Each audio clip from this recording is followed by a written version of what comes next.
Chapter 317. Go to watch net. Su Chan asked ecstatically, but Li Yundong was not in a hurry to answer. Instead, he said, I thought you had been taken away by the monks of Shiyuan Temple, so I rushed to save you, but I didn't expect to let 2 golden snakes go. Do you still remember this? Go to watch net. 7 K.O.M. Su Chan blinked her eyes and didn't understand why Li Yundong would say that. She said, I remember, but does this have anything to do with destiny? Li Yundong smiled and said, of course it has something to do with it. I remember that the abbot of Shiyuan Temple once said that he had a disciple who could predict the future. I didn't pay attention at that time, but now that you mentioned it, I remember. Isn't the disciple of the abbot of Shiyuan Temple practicing karmic connection? Su Chan was overjoyed. Then let's go find him now, shall we? Li Yundong patted the little girl on the forehead and said with a smile, look at how anxious you are. It's so late. Doesn't the monk need to rest? Have a good rest tonight. We'll rush over early tomorrow morning. Su Chan beamed with joy and nodded vigorously. Li Yundong carried the little girl into the room and put her on the bed. He knew that Su Chan was worried about Ao Wushuang, so he didn't joke with her too much. He just covered her with a thin quilt and said softly, don't worry, your master is just sealed. Although Yan Fong hates her to the core, she is now a young spirit body and can't use magical items. She can't do anything to your master. Su Chan got under the quilt and watched Li Yundong tuck the quilt for her. When Li Yundong was about to turn around and leave, she suddenly called out in a low voice, Master. Li Yundong turned his head and smiled. Girl, what's wrong? Su Chan rolled her eyes, suddenly got up, hugged Li Yundong, and kissed him hard on the cheek. Then she quickly let go and got under the quilt with a smile, only revealing a pair of extremely beautiful and intelligent eyes. She said with a sweet smile, it's so good to have you here. Li Yundong chuckled. You fool. With that, he walked out of the room. At dawn the next day, after everyone had woken up, Li Yundong saw that Zi Yuan, Ruan Hongling, Zhou Qin, and Su Chan had all come to his room, so he told them what he and Su Chan had discussed last night. After that, he said, I thought about it all night and felt that the matter of Ao Wushuang couldn't be delayed, lest a long night brings trouble. But today is the day Zheng Yuming and the others deliver the goods. It's not good for there to be no one in Dongwu City. I think it's better for us to split up. Zi Yuan also nodded and said to Li Yunyang, Hongling and I will go back to Dongwu City. Why don't you and Su Chan stay here to inquire about Ao Wushuang's whereabouts? Watch net. Li Yundong nodded and said, I think so too. Then he turned his head and looked at Zhou Qin. What about you? Do you want to stay here with me or go back to Dongwu City? Zhou Qin smiled slightly and said, of course I will follow master. Li Yundong chuckled and didn't object. He immediately made a decision. Then it's settled. After breakfast, we'll split up. There was nothing delicious in the Taoist temple where the Fox Zen school was located. It was nothing more than vegetarian noodles, but Li Yundong and the others were not gluttons, so they had a good breakfast. After breakfast, Zi Yuan flew back to Dongwu City with Ruan Hongling, while Li Yundong took the little girl and Zhou Qin to Shiyuan Temple in Dongwu City by car. The 3 of them took a taxi to Shiyuan Temple. This time, Li Yundong didn't choose to force his way in. Instead, he reported his name to a monk at the door and then waited respectfully at the door. While waiting, Li Yundong suddenly said to Su Chan, I'm really ashamed. Last time I broke in recklessly, the abbot not only didn't blame me, but also told me where you were, but I still don't know what his name is. Su Chan giggled and said, it's a matter of self-interest. Although Shiyuan Temple is not as good as the temples of the 4 famous Buddhist mountains, it is still a little famous. I know the Buddhist name of the abbot. Li Yundong was delighted. He put his palms together and said, Amitba, this is a matter of boundless merit. It's better than making a fool of yourself later.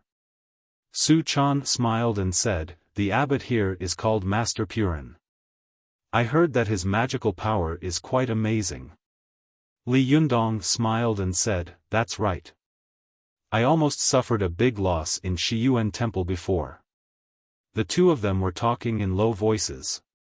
Not long after, a greeting monk came over and respectfully asked Li Yundong to go with him. Li Yundong put his palms together and returned the greeting, then asked the greeting monk to lead the way. He followed a few steps behind. Along the way, Li Yundong saw Zhou Qin looking around the temple curiously, especially when they walked to the merit forest, which was full of all kinds of talismans and prayer sachets. Li Yundong whispered to Su Chan and Zhou Qin about the situation where he had fought with the middle-aged monk here. He was very eloquent, and in a few words, he described the fierce fighting vividly, which made Su Chan and Zhou Qin's eyes widen. Li Yundong pointed to the talismans and sachets hanging in the surrounding woods and said in a low voice, the talismans here have absorbed the thoughts of many people and can be turned into powerful mental power to help the monks here increase their cultivation magical power. Go to the net. 7 K.O.M. Su Chan, who was listening attentively, suddenly said, Yundong, why don't you follow them and carry some talismans with magical power with you? Li Yundong chuckled and said, didn't I use the Five Thunders righteous talisman you gave me last time? Besides, talismans are the Shentong magic of the Jinshan sect and other northern sections. My cultivation is mainly based on the Niden sect. If I want to learn talisman magic, I don't know where to learn it. Su Chan blinked and said, if you have the immortal pen, you can draw any talisman you want. Li Yundong laughed and said, didn't you hear what Zi Yuan said? This is the magical item of the great grandmasters Wuxia of the Danding sect. It has disappeared for more than 1,000 years. How could it still be in the world? Su Chan pouted and snorted. I hope all the good magical items in the world are ours. Li Yundong laughed and tapped her nose. Little girl, you should be content. Zhou Qin looked around at the talismans and brocade pouches hanging on the merit forest and sighed. When I came to the temple before, I saw people burning incense and worshipping Buddha, and some people hanging these talismans to pray for blessings. I laughed at them for being superstitious, but now it seems that I was ignorant. Li Yundong chuckled and said meaningfully, God is fair to people. He closed the door of the previous world for you, but opened the door of the cultivation world for you. Zhou Qin was stunned when she heard this. Thinking about the profound meaning of Li Yundong's words, she didn't feel a little silly. When Li Yundong and the others passed through the merit forest, a middle-aged monk was waiting at the exit. Li Yundong looked over and saw that it was the middle-aged monk who had fought with him last time. He hurried forward, put his palms together, and said respectfully, Master, we meet again. I offended you last time, but you haven't apologized. I'm really sorry. The middle-aged monk smiled slightly and returned the salute. Jinrenli, you're too polite. As the saying goes, no fight, no deal. Without the last fight, how would I have known that Jinrenli could repel the joint attack of the 6 great sects? Your reputation is well deserved. Li Yundong laughed and said, I'm ashamed. I haven't asked for your name, master. The middle-aged monk smiled and said, I'm Feikong. Jinrenli, please come in. The abbot is waiting for you. As he spoke, he glanced at Zhou Qin and Su Chan. When his eyes swept over Su Chan, Feikong frowned slightly, but soon relaxed. He thought to himself, this fox spirit is really beautiful. I have cultivated for more than 40 years, but at first glance, my foundation was almost shaken. The danger of beauty is really powerful. But when his eyes fell on Zhou Qin, a trace of surprise flashed in his eyes. He couldn't help thinking to himself, this woman is obviously a virgin, but why does she have Yuanyang Jinqi in her body? It's extremely rare for a mysterious Yin body to have such yuanyang qi. Could this woman be a cultivation genius that has not been seen in 100 years? It was easy for a man to cultivate, but difficult for a woman to cultivate. This was a well-known truth in the cultivation world, but once a woman succeeded in cultivation, she would be a great master. Feikong looked Zhou Qin up and down and sighed in his heart. He couldn't help but say, "Benefactress, may I ask if you have a master?" Zhou Qin came from a noble family and behaved very politely. She smiled slightly and said, "Yes." Feikong was disappointed. Who is it?" Zhou Qin smiled and said, "He's far away, but close at hand." Only then did Feikong understand. He put his palms together and said enviously, "Zhenrenli, you are so lucky to have such a good disciple." "I'm very envious." Li Yundong laughed and said, "Monks pay attention to the emptiness of worldly desires. Aren't you tempted by the mundane?" Feikong retorted, "Otherwise, the way of cultivation focuses on one's own cultivation, and secondly on the teaching of disciples. If Hongren, the fifth patriarch of Buddhism, hadn't found a good disciple like Huineng, how could we have the glory of the sixth patriarch's Huineng Zen sect unifying the world in the future?" Li Yundong's heart skipped a beat when he heard this. Yes, this monk is right. I can't do everything myself in the future, can I? It's okay now. If I become famous in the future, people will come to challenge me all day long. Won't I die of exhaustion? Li Yundong understood and decided to teach Zhou Qin cultivation when he went back. He put his palms together and said gratefully, "Master, you're right. I've learned a lot." Feikong smiled and returned the salute. "You're welcome, Zhenrenli." The two of them talked along the way, and it didn't take long for them to arrive at the Zen room of the abbot. Feikong glanced at Su Chan and Zhou Qin and said, "Benefactors, would you like to follow me to the room next door to have a rest for a while?" As a demon, Su Chan was naturally afraid of such an important place of Buddhism. How could she be willing to leave Li Yundong's side?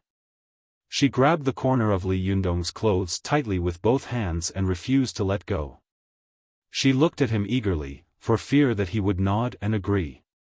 Zhou Qin was good at observing people's expressions, so she said, "Does this Buddhist land also value men more than women?" Hearing this, Feikong was stunned and didn't know how to answer for a moment. Just as he was feeling embarrassed, he heard the voice of an old man in the Zen room laughing and saying, "Amitabha, Buddha once said that all living beings in the world are equal. How can there be such a thing as valuing men over women? Feikong, go ahead and let them in." Only then did Feikong put his palms together and turn to leave. After Li Yundong watched Feikong leave, he took Su Chan and Zhou Qin into the Zen room. As soon as he entered the room, he saw Purin sitting on the bed, holding a string of Buddha beads in one hand and smiling at him. "We meet again, Zhenrenli," Purin said with a smile. Li Yundong bowed respectfully and said, "Yes, greetings, Master Purin." Purin glanced at Su Chan and Zhou Qin faintly, his expression unchanged. He looked at Li Yundong and said, "Zhenrenli, you must have come here for something. If you have something to say, you might as well say it." Seeing that Purin was so straightforward, Li Yundong didn't beat around the bush and simply told him what had happened. Finally, he said, "As the leader of the Fox Zen school, I know that the cultivators of other sects in the cultivation world think that I have given up on myself, but how can they know my determination to reorganize the Fox Zen school? Now that the seniors of our Fox Zen school have disappeared, I thought about it and had no choice but to ask you for help. If you don't help me, I'm afraid I'll be at a loss." Purin nodded slightly and chuckled. After thinking for a while, he said, "Since you are determined to manage the Fox Zen school into a famous and decent sect, this is a matter of boundless merit and virtue. Buddha will be very happy to know about it." Back then, the founder of the Fox Zen school, Pan Shi, had some connections with our Buddhism. However, later, the mystical silver fox got in the way, so we turned friends into enemies. Now that the Fox Zen school has fallen into the hands of Jinrenli, it seems that there is hope for it to be revived. Naturally, I should help Jinrenli with such a good thing." As he said this, he picked up a copper bell beside him and shook it gently. After a while, a young monk came in from the door and saluted respectfully. "Master, what can I do for you?" Purin smiled and said, "Fanning, take them to my disappointing disciple." Fanning was shocked and looked embarrassed. "Master, you want me to go? This is not good, is it?" Purin said in a deep voice. "Buddha said, if I don't go to hell, who will? How can I be picky about this kind of thing?" Fanning's face suddenly became bitter and he thought to himself, "Yes, you said yourself that you won't go to hell. Who will go to hell? Why don't you go to hell yourself? Why me?" But he didn't dare to say such words, nor did he dare to go against Purin's will. He bowed and said to Li Yundong reluctantly, "Please come with me." Li Yundong followed him curiously and thought to himself, "Where is Purin's disciple who can use the karmic connection? Why does he say that if I don't go to hell, who will? Why is it so scary?" Chapter 318. Go to watch net. Purin, the abbot of Shiyuan Temple, watched Li Yunyang and the others leave. After a while, Feikong came in, put his palms together, and asked, "Master, why are you helping him? This person has had a conflict with our Shiyuan Temple before, and the disciples have a lot of criticism in private. Moreover, his reputation in the cultivation world is extremely bad. If we deal with him, will it?" Purin didn't wait for him to finish speaking. He looked up at the middle-aged monk and said leisurely, "Feikong, when you became my disciple, I named you Feikong. The original intention was to let you understand the meaning of the four elements being empty. Go to watch net. 7 KOM. The cultivation of the young disciples is still shallow, and the world is so complicated and tempting. I can understand that they can't understand, but you've been with me for dozens of years, and you still haven't understood this point. You shouldn't. Feikong looked ashamed and bowed. "Master, please teach me." Purin stood up and said, "The four elements of Buddha are empty. The sky is empty, the earth is empty, the mountains and the oceans are empty, and even your physical body and divine sense are empty. But only the great way of Buddha is real. I don't care what others think of us, but I have to consider how our Dharma will be passed on in the future and how it will be carried forward. Jinrenli, I observed his behavior and saw that he is a righteous person who abhors evil. I observed his words and saw that he is a down-to-earth person who does not boast. Finally, I observed his appearance and saw that he is surrounded by beautiful women, but he is still a boy with Yuanyang body, and the women around him are also virgins with Yuanyin body. It can be seen that he is a cultivator with great determination and is not greedy for beauty. A person with great determination and great ambition will definitely be able to achieve great things in the future. Regardless of his talent, based on these 2 points, I can conclude that he will be a great cultivator in the future, and his achievements will not be inferior to the leaders of the contemporary sections." As Purin spoke, he walked to the window, opened the wooden window, pointed to the big tree in the garden, and said, "However, it is not enough for a person to have great determination and great ambition. Look at this tree. Even if it can grow into a towering tree, it may still grow crooked. Trees are like this, and so are people.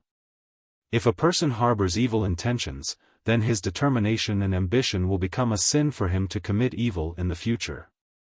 Once such a person commits evil, it will be 100 times worse than an ordinary person." Purin turned around and continued, "So, I carefully observed his face again. I saw him look straight at me twice. His eyes were clear and bright, without the slightest evil thoughts or crooked thoughts, and his eyebrows were even more awe-inspiring. Therefore, I believe that this person will definitely be a great cultivator in our righteous way in the future." Purin glanced at Feikong and sighed, "Feikong, you're not the head abbot, so you don't understand my difficulties. Although our Shiyuan temple is quite famous in Dongwu City, it is far inferior to the 4 famous temples. Moreover, the Taoists in Dongwu City are very powerful, and the forces of Zhengyi school and the 6 great sects are spreading here. In the near future, they will hold the Taoist assembly here, which is held every 4 years in the cultivation world. If our Shiyuan temple does not make some strong external help, not only will we not be able to cope with the erosion of these sects, but I'm afraid that we will also be unable to support the great calamity of the cultivation world in the future. Feikong looked puzzled and asked, Master, why don't we ask for help from other Buddhist sects? Purin shook his head. Since ancient times, there has been no first place in literature and no second place in martial arts. The same is true of our Buddhist sections. Go to the net. 7 KOM. Today, Shiyuan Temple has asked for help from other Buddhist sections. In the future, even if you win against them, they will gossip. Let me tell you something. There was a woman who needed help from Guanyin, so she devoutly recited the name of Guanyin Bodhisattva in front of the statue of Guanyin every day. Every day, she recited it thousands or even tens of thousands of times. But one day, her son suddenly asked her, You pray to Guanyin Bodhisattva every day, but if something happens to Guanyin Bodhisattva, who will she turn to? As he spoke, Purin looked at Feikong with a smile. Feikong, if you were Guanyin Bodhisattva, who would you turn to? Feikong suddenly understood. He put his palms together and said, It's better to ask for help than to ask for help from others. Purin put his palms together and said with a smile, That's right. Instead of humbly begging other Buddhist peers, it's better for us to find some strong help ourselves. Zhenrenli is now in the stage where he has just emerged. I dare say that he will definitely be a hero in the future and will be an earth-shattering figure. If we don't make friends with him now, when will we? Feikong showed a look of admiration. Master, you are far-sighted. I am far inferior to you. But after he finished speaking, he thought of something and couldn't help but show a strange expression. He said, But, Master, aren't you afraid that your disciple will cause you trouble again? When Purin heard this, he couldn't help but look a little embarrassed. He was stunned for a while and suddenly smiled bitterly. Amitba, then I can only let Zhenrenli pray for himself. At this time, Li Yundong was walking out of the temple with a young disciple of Purin. He talked to the monk named Fanning and said, Master, where are we going? Zhou Qin and Su Chan could be said to be a stunning beauty in the world, while Su Chan was a beautiful fox spirit. No matter which one of them, they would give a great impact to men, especially young monks who did not have enough cultivation. Fanning didn't look sideways along the way and didn't dare to look at Su Chan and Zhou Qin at all. He looked down, as if he wanted to seal all his 7 apertures divine senses. At this time, when he saw Li Yundong talking to him, he had no choice but to quickly return the salute and say, I don't deserve to be called a master. You can just call me Fanning. I don't know where he's going, but this senior martial brother of mine is very unruly and his whereabouts are always uncertain. I think it will take a lot of effort to find him. Li Yundong asked in confusion, I see that your abbot is using his cell phone. Doesn't he have a cell phone to contact him? Fanning smiled bitterly and said, Whatever valuable things my senior brother has on him, he will pawn them as soon as possible. Li Yundong was taken aback. Could it be that your Shixiang is a gambling addict? Fanning shook his head and said, No, my senior brother doesn't like to gamble. Li Yundong's face was filled with confusion. What's the reason? Fanning said with a strange expression, You'll know when you get there. Watch net. 7 KOM. They got in the taxi. Fanning sat in front of the car and said to the driver, Master, go to Mudu Hong Kong Street. When Li Yundong heard the name of the place, he was shocked. He thought he had heard wrong, so he quickly asked, Where are we going? Fanning coughed dryly. Mudu Hong Kong Street. Li Yundong stammered, Isn't this the red light district? Faning's expression became more and more strange. Yes. Li Yundong was so shocked that he couldn't close his mouth. Your senior martial brother is in such a place. Faning looked ashamed. Yes. Li Yundong's eyes widened, and he suddenly had a bad feeling. Zhou Qin, who was beside him, also had a strange look on her face and was also speechless. Su Chan comforted him and said, Yundong, not all the people there are debauchery. It's possible that this master is there. Towards the end, she couldn't go on. What was a monk doing in the red light district? Su Chan said with a dry smile, maybe he is cultivating in the secular world.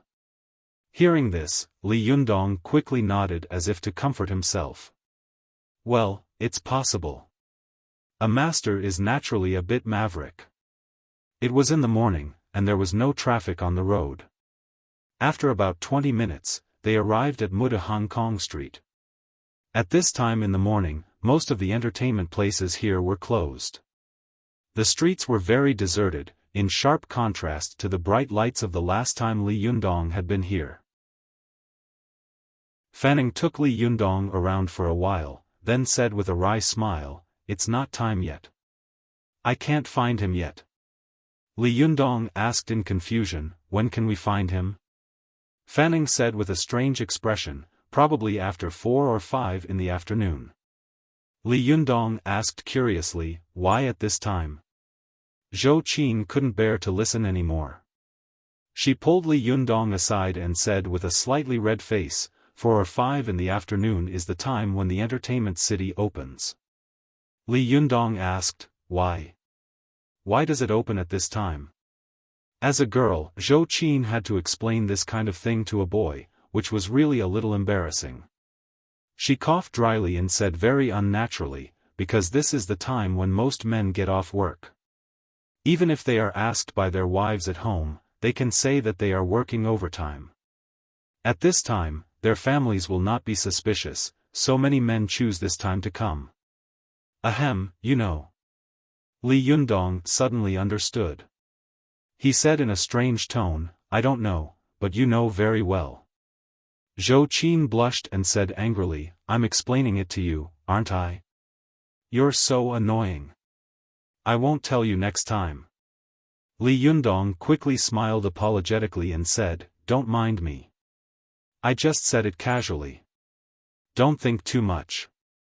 As he said this, he suddenly thought of something and turned to look at Fanning with a strange expression. Master Fanning, you also know very well. Fanning's face was full of embarrassment and shame. He was originally from the south of the Yangtze River, and he was fair and clean. This time, his face was as red as a cooked prawn. He stammered, I also heard it from my senior brother.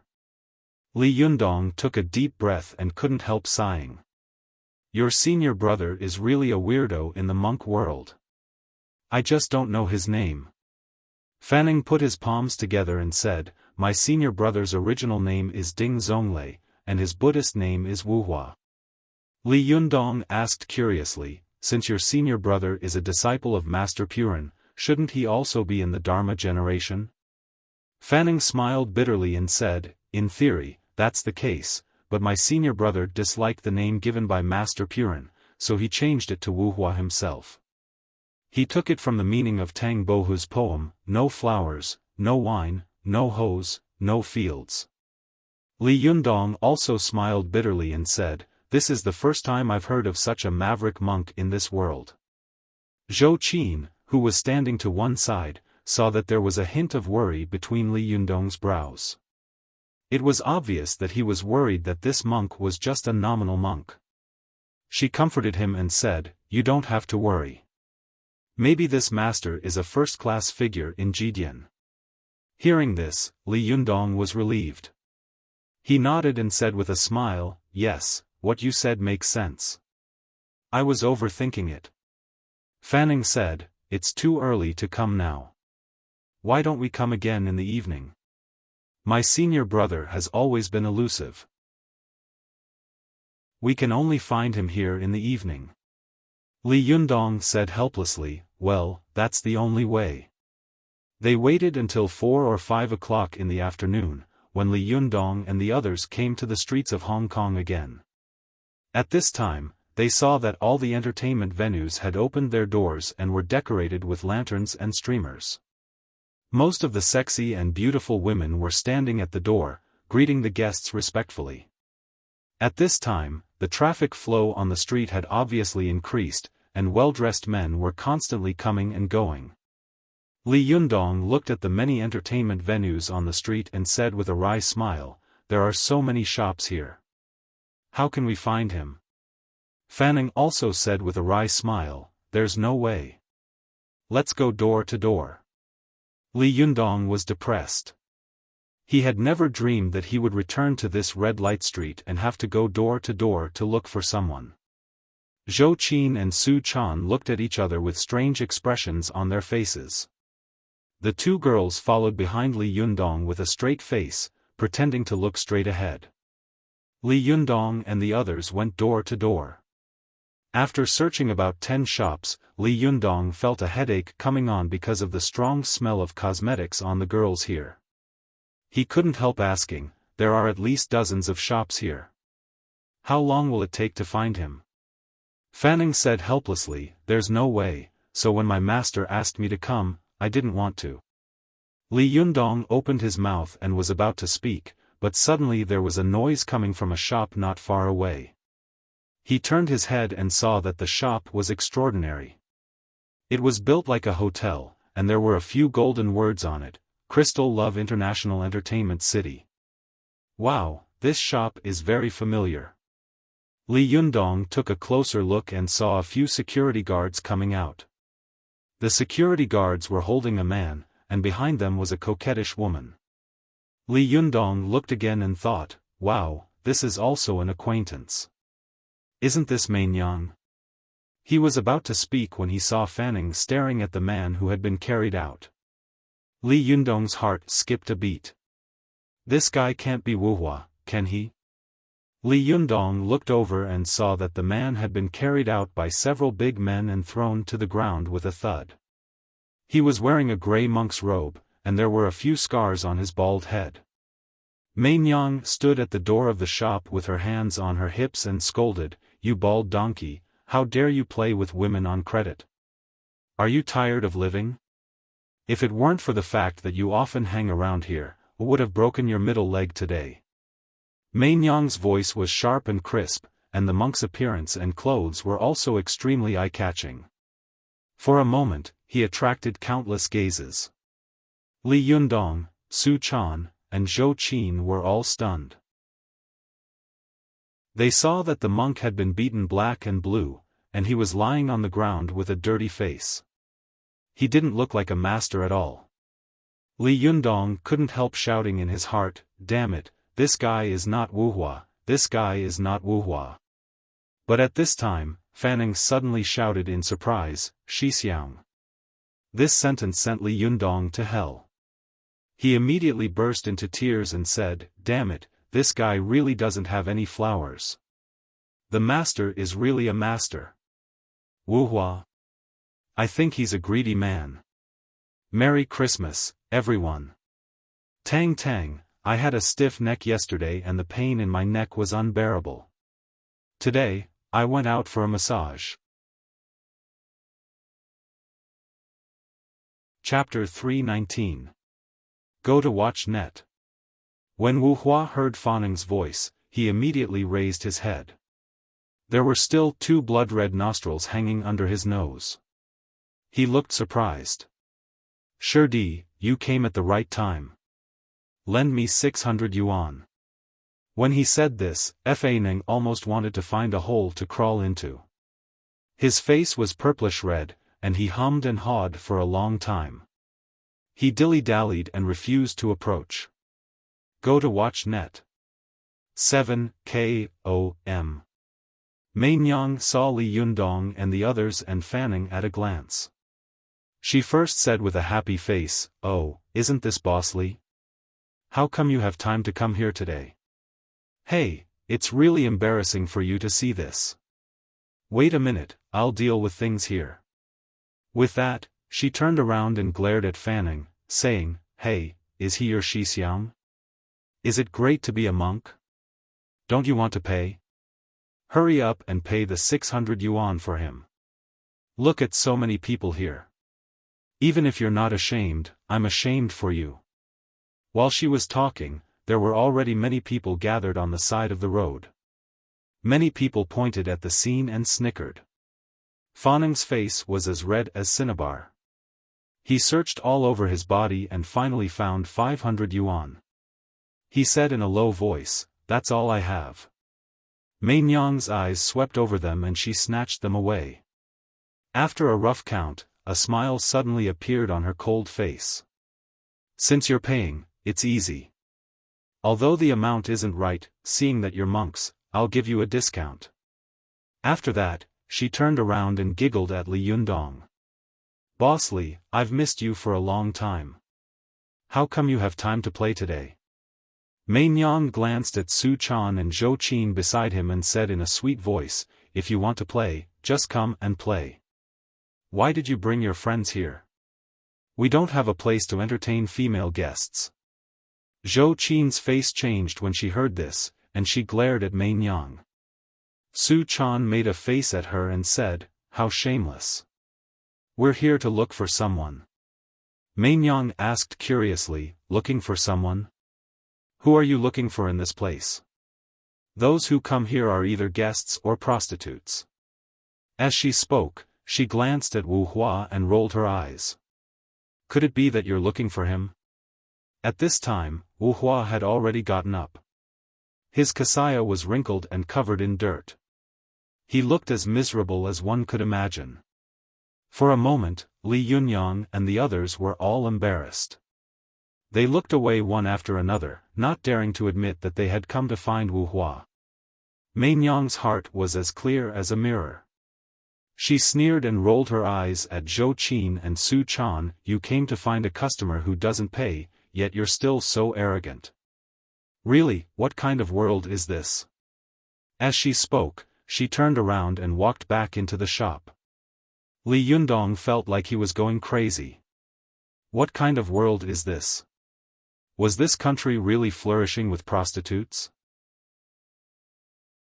Fanning waited for the people around him to disperse a little before he suppressed his shame and asked Wu Hua, Xixiang, what's wrong with you? Wu Hua patted the dust off his body and let out a long sigh. His originally embarrassed and dirty face actually showed a dignified look. Alas, I saw a female benefactor with a lot of wisdom here in the past few days.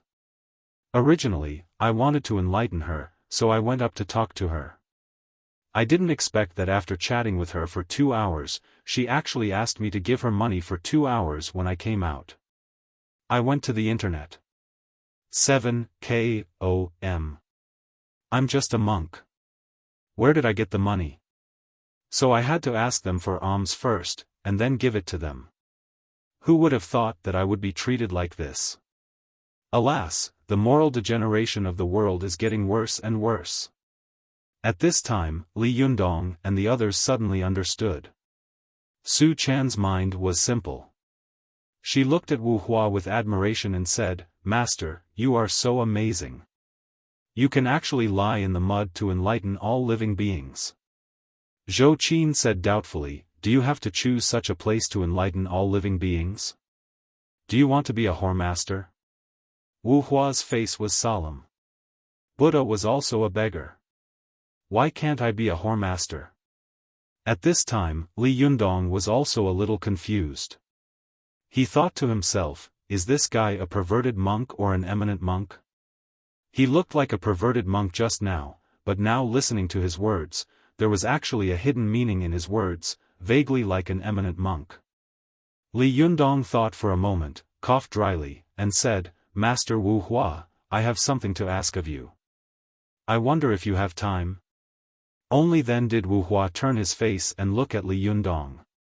He smiled slightly and said, Zhenren Li, right? Li Yundong asked curiously, How do you know my surname? Oh, by the way, Mei Nyang mentioned it before. Wu Hua shook his head and said, "No, I took a lesson a few days ago. I had expected that you would come to me, so I have been going in and out of this place recently." Li Yundong was surprised. "You guessed that I would come here? Then why didn't I see you last time?" Wu Hua smiled slightly. "The time is not right. Naturally, we can't meet." Seeing that Wu Hua's words were full of deep meaning, Li Yundong's suspicion of him was reduced a little, but he still had some doubts in his heart. He said, "Since you expected to see me here, how could you not expect to be thrown out in such a mess?" Li Yundong's words were very rude, but Wu Hua's face was calm and unfathomable. He put his palms together and said, "Amitba, how can a doctor cure himself? My fatality skill can help you, Jinrenli, but it can't help me." Seeing that Wu Hua even knew the purpose of his trip, Li Yundong no longer had any doubts. He said respectfully, "It turns out that you are indeed a master like Ji Dian. I was too naive." Wu Hua smiled and said, "It doesn't matter. Jinrenli, wait a moment. I'll talk to that female benefactor and come back. This time, my main purpose is to purify her. Let's go." As he said this, he pointed to a pretty woman standing at the gate of Crystal Love International Entertainment City not far away. Li Yundong looked in the direction of his finger and saw that the woman was very beautiful. She was delicate and pitiful, and she couldn't hide her flirtatiousness. He thought to himself, "This master is really good at choosing people to purify. He actually chose such a beautiful and sexy woman. It seems that he's also a lascivious monk." But on second thought, he couldn't help thinking, "Isn't it the same for me? Su Chan is beautiful, and Zhou Qin is even more beautiful. Not to mention Zi Yuan, she can be said to be a national beauty. What do they think of me? What right do I have to criticize Wu Hua?" Thinking of this, Li Yundong suddenly felt relieved. He saw Wu Hua walk up to the woman and whisper something, but the woman kept wiping her tears and looking at Wu Hua with tears in her eyes. The two of them said goodbye reluctantly, as if they were reluctant to part with each other. Li Yundong watched from the side and felt strange. He thought to himself, "Is this master going to purify people or pick up girls?" Beside him, Su Chan sighed with emotion in her heart. This master is not afraid of people's words to purify such a woman. He really has the demeanor of an eminent monk. However, Zhou Qin couldn't help looking at Wu Hua and the woman up and down, thinking to herself, "This monk is not pure. He speaks in a dignified manner. He can hide it from Li Yundong, but he can't hide it from me." After Wu Hua finished talking to the woman, Wu Hua walked up to Li Yundong and put his palms together. "Jinrenli, I've kept you waiting for a long time. Let's go." Li Yundong thought for a moment and said, "Since I have something to ask of you, why don't you go to my place? I hope you don't mind." Wu Hua chuckled and said freely, I can even go to this red light district. Why can't I go to the fox's den?" When Li Yundong heard this, he couldn't help but dispel his doubts about Wu Hua. He smiled and said, "Thank you." As he said this, he glanced at Fanning beside him and said, "Master Fanning, do you want to go with me?" Fanning thought to himself, "It's already bad luck for me to accompany you to this red light district to find Xixiang. How can I accompany you to the fox's den? Xixiang's cultivation is profound, but my cultivation is low. If I go to that kind of place, will I survive?" Fanning shook his head like a rattle drum and begged for mercy, "Jinrenli, please spare me. I have to go back quickly." After that, he didn't have time to say goodbye to his Xixiang. Along the way, he lowered his head and looked straight ahead. He recited scriptures and suddenly fled the erotic red light street. Wu Hua looked at his figure, shook his head, and sighed. Pink skeletons are pink. My Xixiang still can't see through them. Li Yundong said with admiration, "Master, you play the world of mortals without getting involved. You're admirable." They stopped a car on the road and then headed for Mount Tianlong. Before getting in the car, Zhou Qin noticed that when Wu Hua got in the car, he glanced behind him intentionally or unintentionally. Zhou Qin saw his action and smiled in her heart, becoming more and more convinced of her judgment. When they arrived at the Fox Zen School of Mount Tianlong, Li Yundong walked into the Taoist temple with Wu Hua. The two little foxes, who were cleaning the front hall of the Taoist temple, saw a bald monk walking in with the leader. They looked at Wu Hua curiously from a distance and whispered to each other. "Hey, why did the leader bring a bald donkey back? I don't know. It's so strange. Is he going to do the first 7 rites for the Grand Master? I don't know, but you should say the former Grand Master. But if he wants to do the first 7 rites, it seems that a bald donkey is a little too little." Li Yundong heard the two little foxes whispering to each other, and the word bald donkey kept coming out of their mouths. He glanced at Wu Hua awkwardly, only to see that Wu Hua's expression was as usual. While admiring him in his heart, he couldn't help sighing, these little foxes really lack discipline. He turned his head, glared at the two little foxes, and shouted, "What are you talking about? Go and do your own things." Li Yundong had already established his dominance in the gazebo behind the school.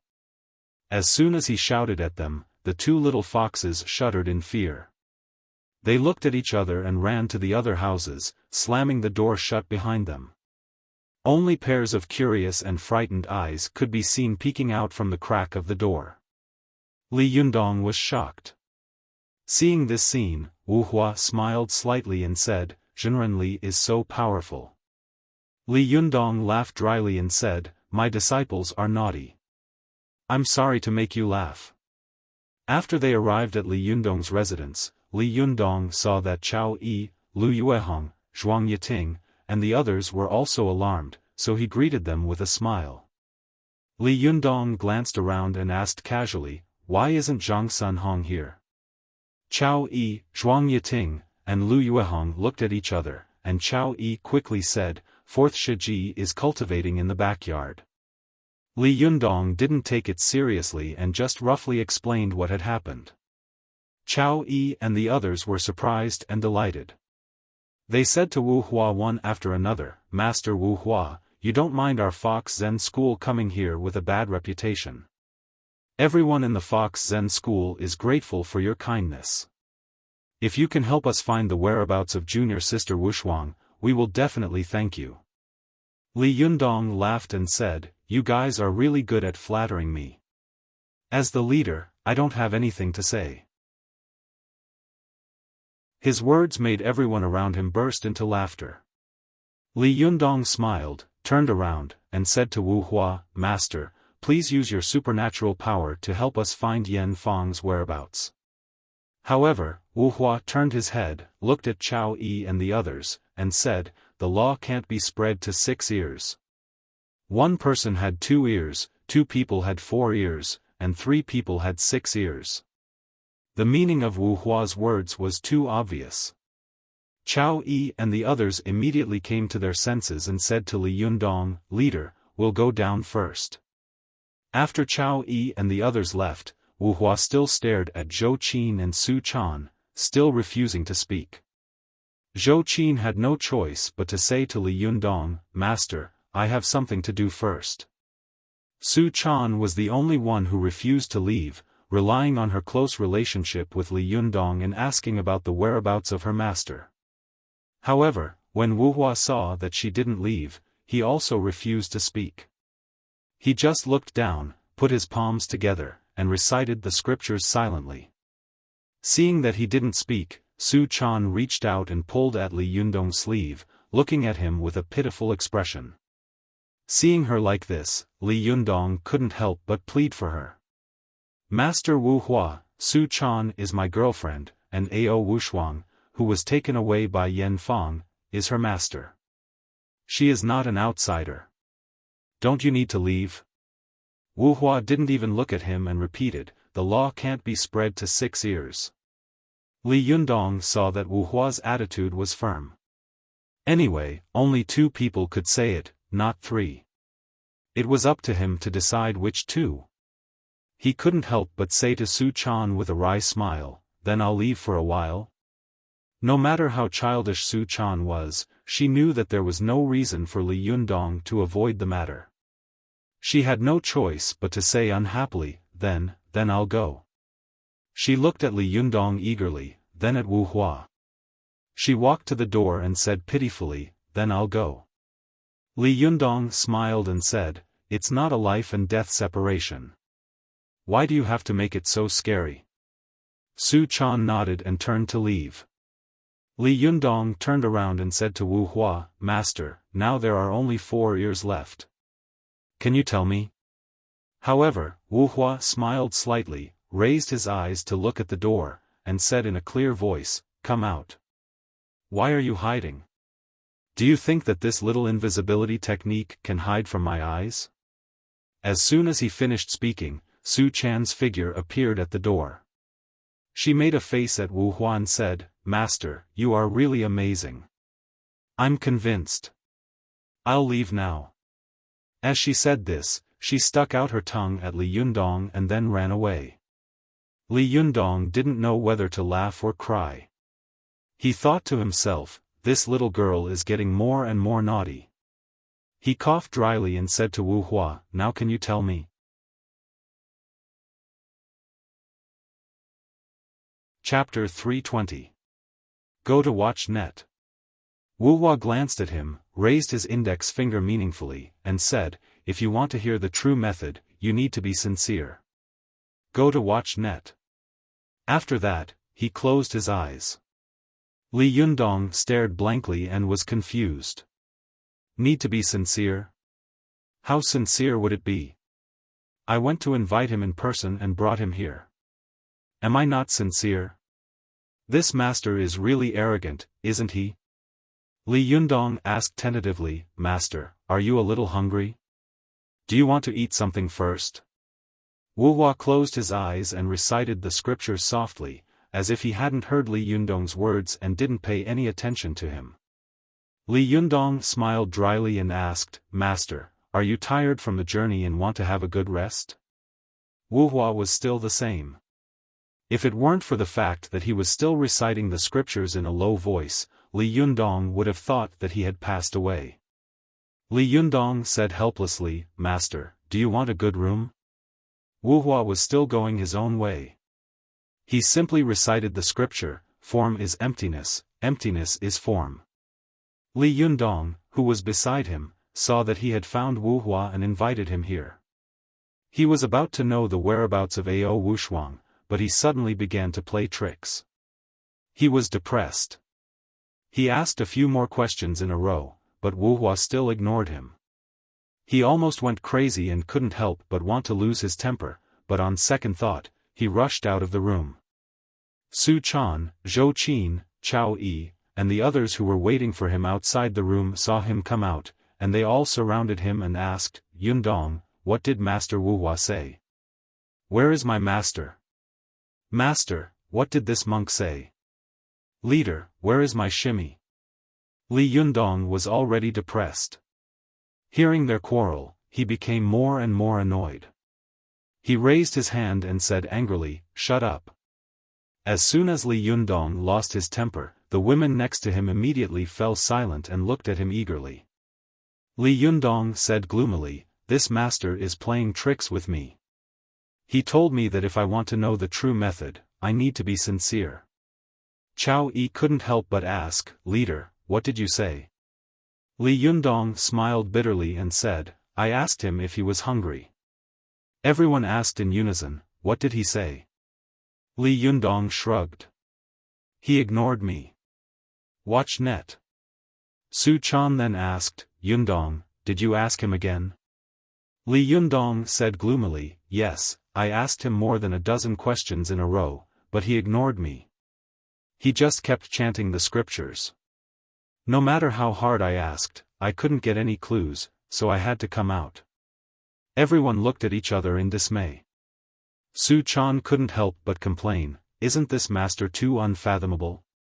However, Chao Yi shook her head and said, No, it's true that the true method is unpleasant. In ancient times, the Yellow Emperor Xianyuan asked Qi Bo for help. He came to visit him again and again, but the door was shut in his face. In the end, he fasted for half a month and bathed and changed his clothes before receiving the teachings. Qi Bo then taught the Yellow Emperor Xianyuan the skills of health cultivation. In the end, the Yellow Emperor was able to become an immortal.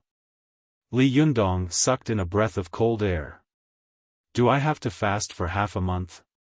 Chao Yi said solemnly, fasting to show piety is a rule of Buddhism. Leader, please accommodate him. Li Yundong smiled bitterly and said, what's so great about eating vegetarian food for half a month?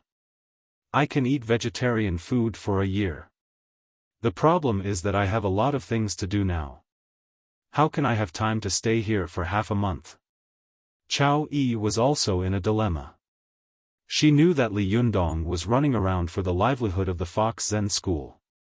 As a person who didn't produce anything, she couldn't help him, so she naturally couldn't say anything.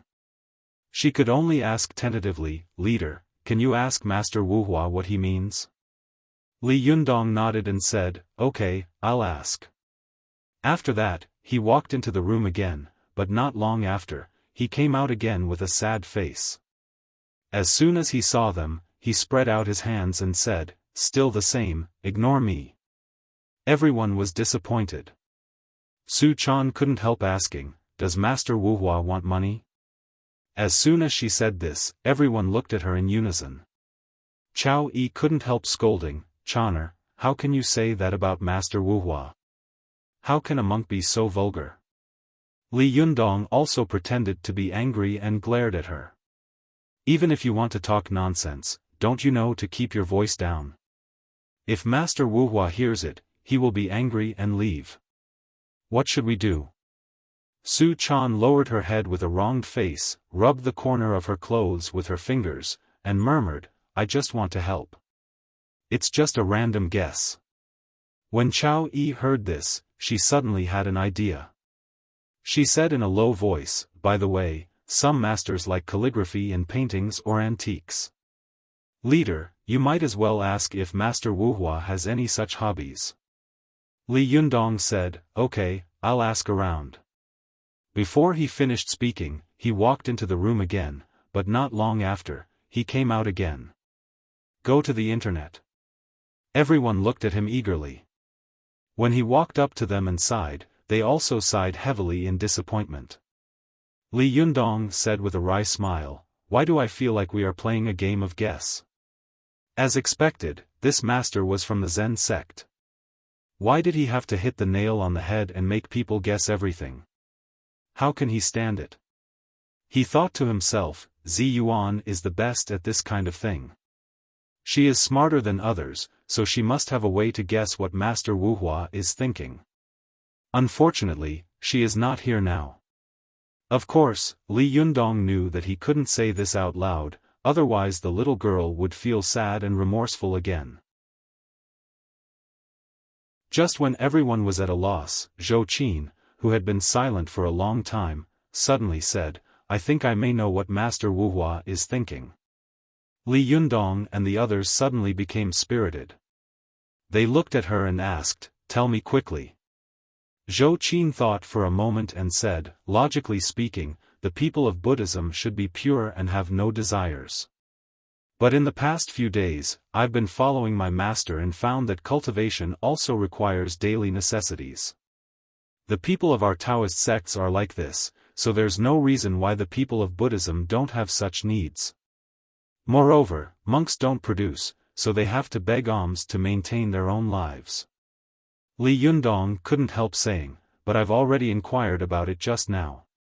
Master Wuhua doesn't care about me at all. Zhou Qin shook her head and said, no, I don't think that's what Master Wuhua is asking for. In my previous life, some officials asked each other for help, and it was always tit for tat. I promoted your people, and you also promoted mine. So, I'm thinking, since we are asking Master Wuhua to help us find a person, is he also asking us to help him find a person? Su Chan and Chao Yi asked at the same time, who? Li Yundong's heart skipped a beat. He opened his mouth and said in surprise, "No way, could it be?" Zhou Qin looked at Li Yundong and nodded. "Yes, I guess this is the person Master Wuhua wants." Li Yundong didn't know whether to laugh or cry. Please, he is an eminent monk, okay? How could he want a young lady to negotiate terms with him? Zhou Qin smiled slightly. "Master, I have been paying attention to Master Wuhua and the young lady who is reluctant to part with him. I found that Master Wuhua is not only impure, but also has hidden feelings for this young lady. When he left, his eyes were full of attachment, and he even looked back at her. So, I think Master Wuhua wants us to help him find this young lady and save her from suffering." Li Yundong pondered for a while and was about to go into the room to ask Wuhua, but Zhou Qin stopped him and said in a low voice, How can you ask such a thing? Even if you ask, he will still ignore you. You just need to find her. If she's not here, then let her go back. It's just a waste of money for us to go there." Li Yundong thought for a moment and said with a strange face, "I think what you said makes sense, but I still don't believe that Master Wuhua means this." But even though he said that, he still decided to do as Zhou Qin told him. Li Yundong said, "Well, I'll go by myself." Su Chan hurriedly said, "Yundong, I can't do without you. You stay here, and I'll go. Anyway, I know the way." Li Yundong looked at her hesitantly. "You go? Do you know where that place is?" Su Chan put her palms together with a smile and said pretentiously, "Amitba, if I don't go to hell, who will?" Li Yundong laughed. He knew that the little girl wanted to help him share some things, so she was so active. He couldn't stop her, so he pinched the little girl's cheek affectionately and said, "Be careful on the way. Do you have money with you?" Su Chan said with a smile, "I have money." After that, she slipped away. After watching Su Chan leave, Li Yundong turned around and said to Zhou Qin jokingly, "If you guess wrong, I will punish you by making you eat vegetarian food for half a month." Zhou Qin pursed her lips and smiled. "Are there any meat dishes here?" Only then did Li Yundong remember that the Fox Zen school had always provided vegetarian food and ingredients. There was no meat at all. He laughed. The group waited for nearly 2 hours. Just as Li Yundong was getting a little worried, he suddenly heard Su Chan's voice from afar. She was like a general who had returned to the court after a victory. She began to announce the good news from afar, "Yundong, I'm back." Li Yundong turned around like a gust of wind. As soon as he turned around, he saw the little girl throw herself into his arms like a gust of wind. She put her arms around his waist and giggled. When Li Yundong saw that the little girl had come back, his heart fell back into his chest. Just as he was about to speak, he heard a very coquettish and enchanting voice. "Hey, I, Mei Nyang, made my debut at the age of 16. I've been doing business for so long, but it's the first time I've seen someone doing business here. Good creativity, good environment, amazing, amazing. I admire you." Li Yundong raised his head when he heard the voice. At a glance, he saw Mei Nyang walking over, dressed in nude clothes. Beside her was a beautiful and delicate woman in a long white dress. Mei Nyang walked up to Li Yundong and the others and giggled. "Oh, Boss Li, I can see you everywhere." She looked around and said flirtatiously, "Is this all your property? I didn't expect that Boss Li would have such a fortune at such a young age. You're amazing. I admire you." When Li Yundong saw this woman, he was surprised and surprised. "Aren't you Mei Nyang? Why are you here?" Mei Nyang pretended to be sad and hurt. "What? Don't you want me to come? Well, forget it. I'm old and faded. You, Boss Li, are young and rich. Naturally, you don't miss me. How can I compare to Xiao Zhu, who is young, beautiful, and delicate?" Boss Li only took one look at me and you've been thinking about me ever since. When Li Yundong saw her pretending to speak, he couldn't help but feel a headache coming on. He said, Main Yang, this is an important place of Taoism. It doesn't seem appropriate for you to come here, does it? Main Yang giggled and said with a hidden meaning, oh, Boss Li, look at what you're saying. My subordinate's daughter can come here, but I can't. You also know that this is a Taoist temple? However, for you to be able to think of doing business here, I can't compare to your creativity. I, Main Yang, am willing to admit defeat. Besides, Xiao Zhu is my red card. I rely on her to make a living. This is her first time coming out, so I have to keep an eye on her, right? Li Yundong was depressed in his heart. Well, she thought that he was going to come out and call her miss. But on second thought, he realized that he was calling her miss to come out. But what was even more depressing was that before he could open his mouth to answer Main Yang's words, he saw No Flower suddenly walk out of the house. When Xiao Zhu, who was dressed in white and plain clothes, saw No Flower, she was immediately overjoyed and ran over.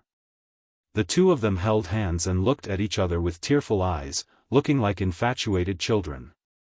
Both Li Yundong and Main Yang were dumbfounded. Li Yundong was a cultivator after all, so he quickly came to his senses. He unconsciously glanced at Zhou Qin and thought to himself, Zhou Qin guessed right. However, Main Yang couldn't help but say, I, Main Yang, made my debut at the age of 16. I've been doing business for so long. I've seen good people do good things, but I've never seen such a good thing. Boss Li, did you call Xiao Zhu to come out just to let this to let this monk take advantage of her? Li Yundong hadn't expected that Main Yang would also come. At this time, Main Yang's words almost made him vomit blood in his heart. I'm a dignified cultivator and the leader of the Fox Zen school. Now I have a little reputation, but I didn't expect to become a pimp today.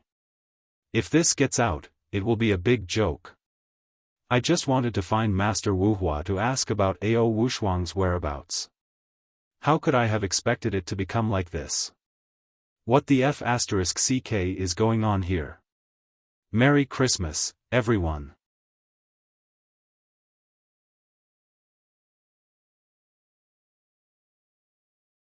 He said impatiently, well, 2,000 is fine. Take the money and leave quickly. Watch net. After that, he counted 2,000 yuan and handed it to Main Yang. Then, he ordered her to leave. Count it. I won't give you a penny. Hurry up and go back to where you came from. Main Yang skillfully counted the money and then put it in her pocket. She smiled and said, Boss Li, why are you so heartless? I came with Xiao Zhu, so I naturally have to go with her. Your Tianlong Taoist temple is quite famous. I'll look around today and take it as a trip. As she said this, she walked to other parts of the Taoist temple alone. When she reached the corner, she turned around and waved to Li Yundong. Boss Li, don't worry about me. I'll just look around. Li Yundong was so angry at Main Yang that he was seething with anger. Su Chan, Zhou Qin, and the others even cursed in the direction Main Yang had left. But at this time, the laughter of men and women came from the room again. Li Yundong and the others were all cultivators. Although the sound was soft, they could hear it very clearly. Chao Yi smiled awkwardly and said, Master Wuhua is indeed an eminent monk. The way an eminent monk does things is indeed different. Although Zhou Qin hadn't started cultivating, the Yuanyin and Yuanyang qi in her body was not shallow. She also heard the voice clearly. As her cheeks turned slightly red, she sneered and said, What eminent monk? I think he's a perverted monk, and he's the first perverted monk in history. Although Li Yundong somewhat agreed with Zhou Qin's words in his heart, he was asking Wuhua for help at this time. Subconsciously, he didn't want to see Wuhua as such a perverted person, so he scolded, Zhou Qin, don't talk nonsense. Maybe he is really enlightening this woman. Zhou Qin was unconvinced and said, is there such a way? Unless this Master Wuhua is a Buddha of joy. Li Yundong pulled a long face and shouted at Zhou Qin, Su Chan, and the other foxes of the Fox Zen school who were watching the fun, what are you all doing here? Go away. Are you eavesdropping? As he shouted, some of the little foxes who had come to watch the fun quickly fled in all directions. Only Su Chan, Zhou Qin, Chao Yi, and the others followed Li Yundong away from the house. They went to see the net.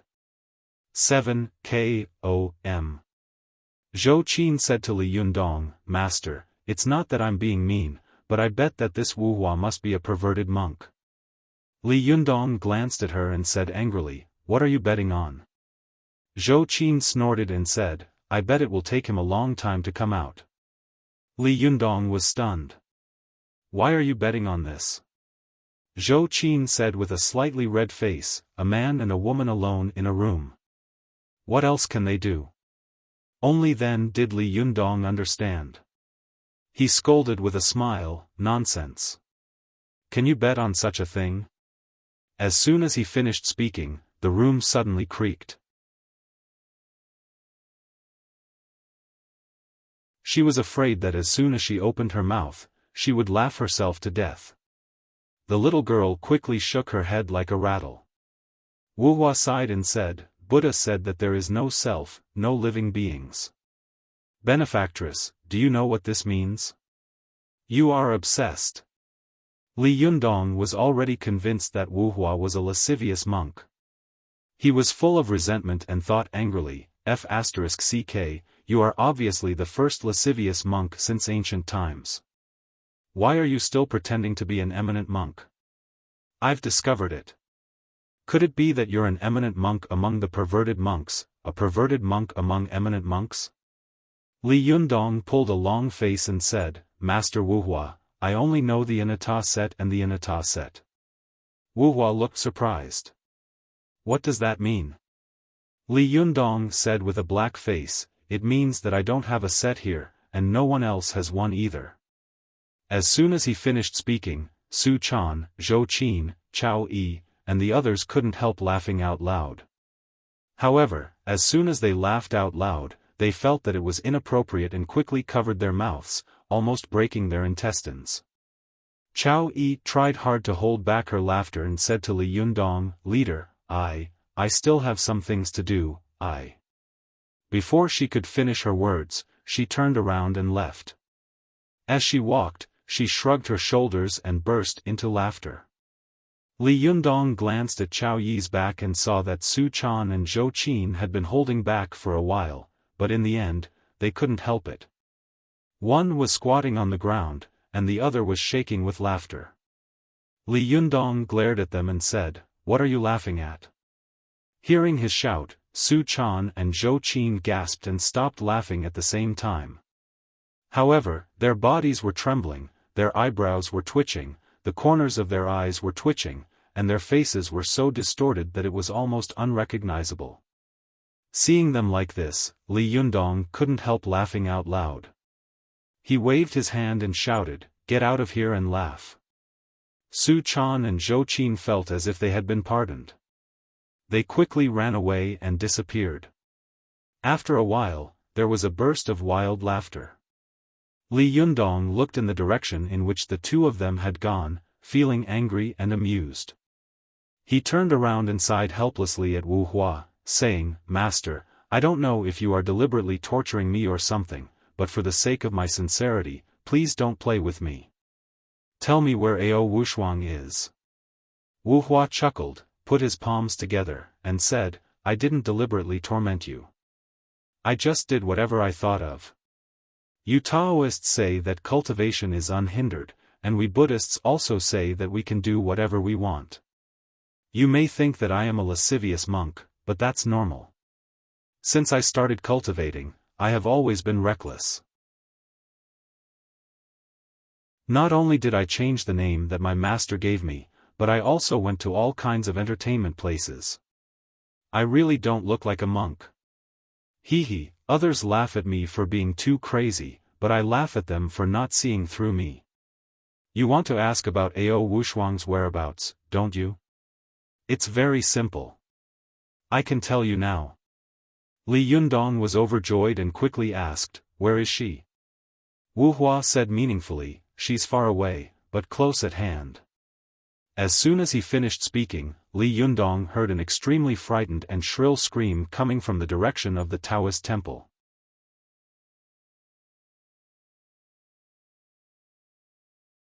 Chapter 322.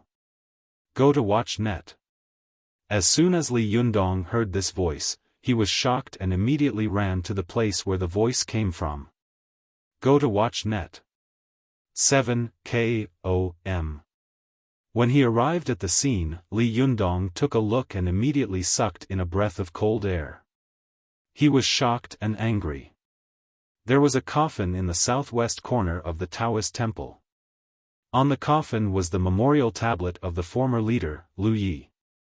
However, the lid of the coffin had been pushed open, and it was empty inside. Next to the coffin lay the bodies of two women, one near and one far away. They had been squeezed dry, and their faces were haggard, like mummies that had been dried for thousands of years. They looked extremely horrible. Li Yundong saw that the one in the distance was wearing revealing and sexy clothes. Her clothes were a little messy. From her clothes, he could tell that this person was Main Yang, and the one close by was wearing a Taoist robe. She was probably a disciple of the Fox Zen school, but because her body had been squeezed dry, her face was very different, so Li Yundong couldn't tell who she was for a while. But before long, Su Chan, Chao Yi, and the others also arrived. When Chao Yi saw this scene, she was so shocked that her eyes widened and she cried out involuntarily, "Fourth Shiji." Zhou Qin didn't know how to control herself, so she just ran over and was the last one to arrive. When she arrived, everyone from the Fox Zen school had already arrived. She looked at the scene and was shocked. She couldn't help covering her mouth, her face full of horror. Li Yundong looked at Chao Yi with a livid face. "Is this Zhangsun Hong?" Chao Yi was frightened and said in a trembling voice, "This is my fourth Shiji's clothes. Look at the belt. There is a yellow brocade pouch next to it. This is my fourth Shiji's powerful magical weapon, the colorful brocade pouch." Li Yundong was shocked and angry. He hadn't expected that after he took over the sect, someone would kill his disciples under his nose, and there were outsiders around. Li Yundong glanced at Main Yang, who had also been squeezed dry. He turned to Wu Hua, who was constantly chanting scriptures with his palms together, and said, "Master, you just said that it's far away, but close at hand. Is it referring to what's happening right now?" Wu Hua lowered his eyes and said, "Amitba, I can't say it, I can't say it." Li Yundong said angrily, "Do you still want to play tricks on me? Don't you know the fate connection? Don't tell me you don't know the ins and outs of this matter." Wu Hua laughed hoarsely. "Generally, if I knew everything in this world, I would have become a Buddha long ago. Even Buddha himself couldn't see through all the confusing things in this world with a pair of eyes, let alone me. I could only see a tiny bit of it. You cultivators who practice Taoist techniques can't kill people with magic. It's the same for me. I can't completely reveal the secrets of heaven, otherwise, there will be a heavenly tribulation. Watch net." Only then did Li Yunyan's anger dissipate a lot. He glanced around and saw that all the disciples of the Fox Zen school had expressions of fear on their faces. Those who were on good terms with Zhangsun Hong were even secretly wiping tears. Li Yundong's face was livid and he was speechless for a moment. However, Zhou Qin gently pulled his arm and whispered, "Master, should we call the police?" "Call the police?" Li Yundong sneered. "How? What should I say to the police? Do you want to be reconciled?" Li Yundong's eyes were sharp as he glanced at Chao Yi and asked, "Why is the coffin of the former leader here?" Chao Yi looked at Zhangsun Hong's body and secretly shed tears. When she heard Li Yundong's question, she quickly wiped away her tears and said, "Today is the 7th day of the former leader's death. We elders of the Fox Zen school had a private discussion and decided to pay our respects to the former leader. However, we were afraid that you would think too much, so we didn't tell you. After you came back, I wanted Zhang Sunhong to come with us to see you, but she said that she couldn't be alone here and that she could just stay here, so she didn't come with us." Speaking of this, Chao Yi couldn't help but burst into tears. "It's all my fault. If I hadn't agreed to her request, she wouldn't have died." As soon as she cried, the other disciples of the Fox Zen school who had been with Zhang Sunhong all day long also burst into tears. For a moment, the backyard was filled with cries, and the atmosphere was gloomy. Although Su Chan had left the Fox Zen school since she was a child, she still grieved for her own kind. When she saw that her Sherbua had been killed, she couldn't help but cry. Li Yundong flew into a rage and shouted, "Bastard!"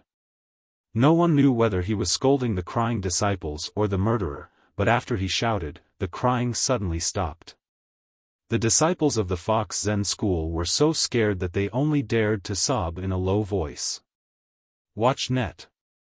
Su Chan had rarely seen him so angry. She carefully pulled his sleeve with her hand and whispered, "Yun. Leader, don't be angry." His heart softened, and his voice softened a lot. He sighed and said, "Don't be afraid. I'm not angry at you. I'm angry at myself.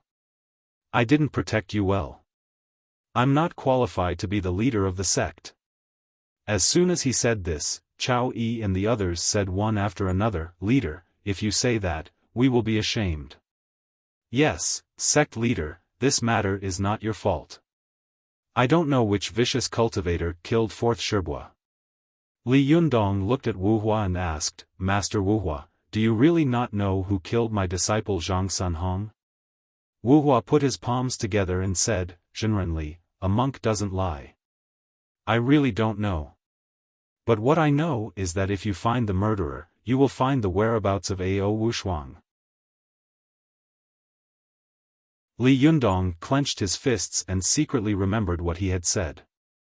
Suddenly, his eyes fell on Mei Nyang and he couldn't help but feel a headache. Now this woman died in our Taoist temple, and her death is so bizarre. What should we do? If the police find out, there will be trouble. He was frowning when he suddenly heard a timid voice beside him. "I have a way." When everyone heard this, they immediately looked in the direction of the voice and saw that it was Xiao Zhu, who had come with Mei Nyang. Xiao Zhu hid behind Wu Hua timidly and whispered, "Mei Nyang doesn't have any relatives. I can go back and say that she has gone back to her hometown. She usually treats people very harshly, so no one will ask about her whereabouts."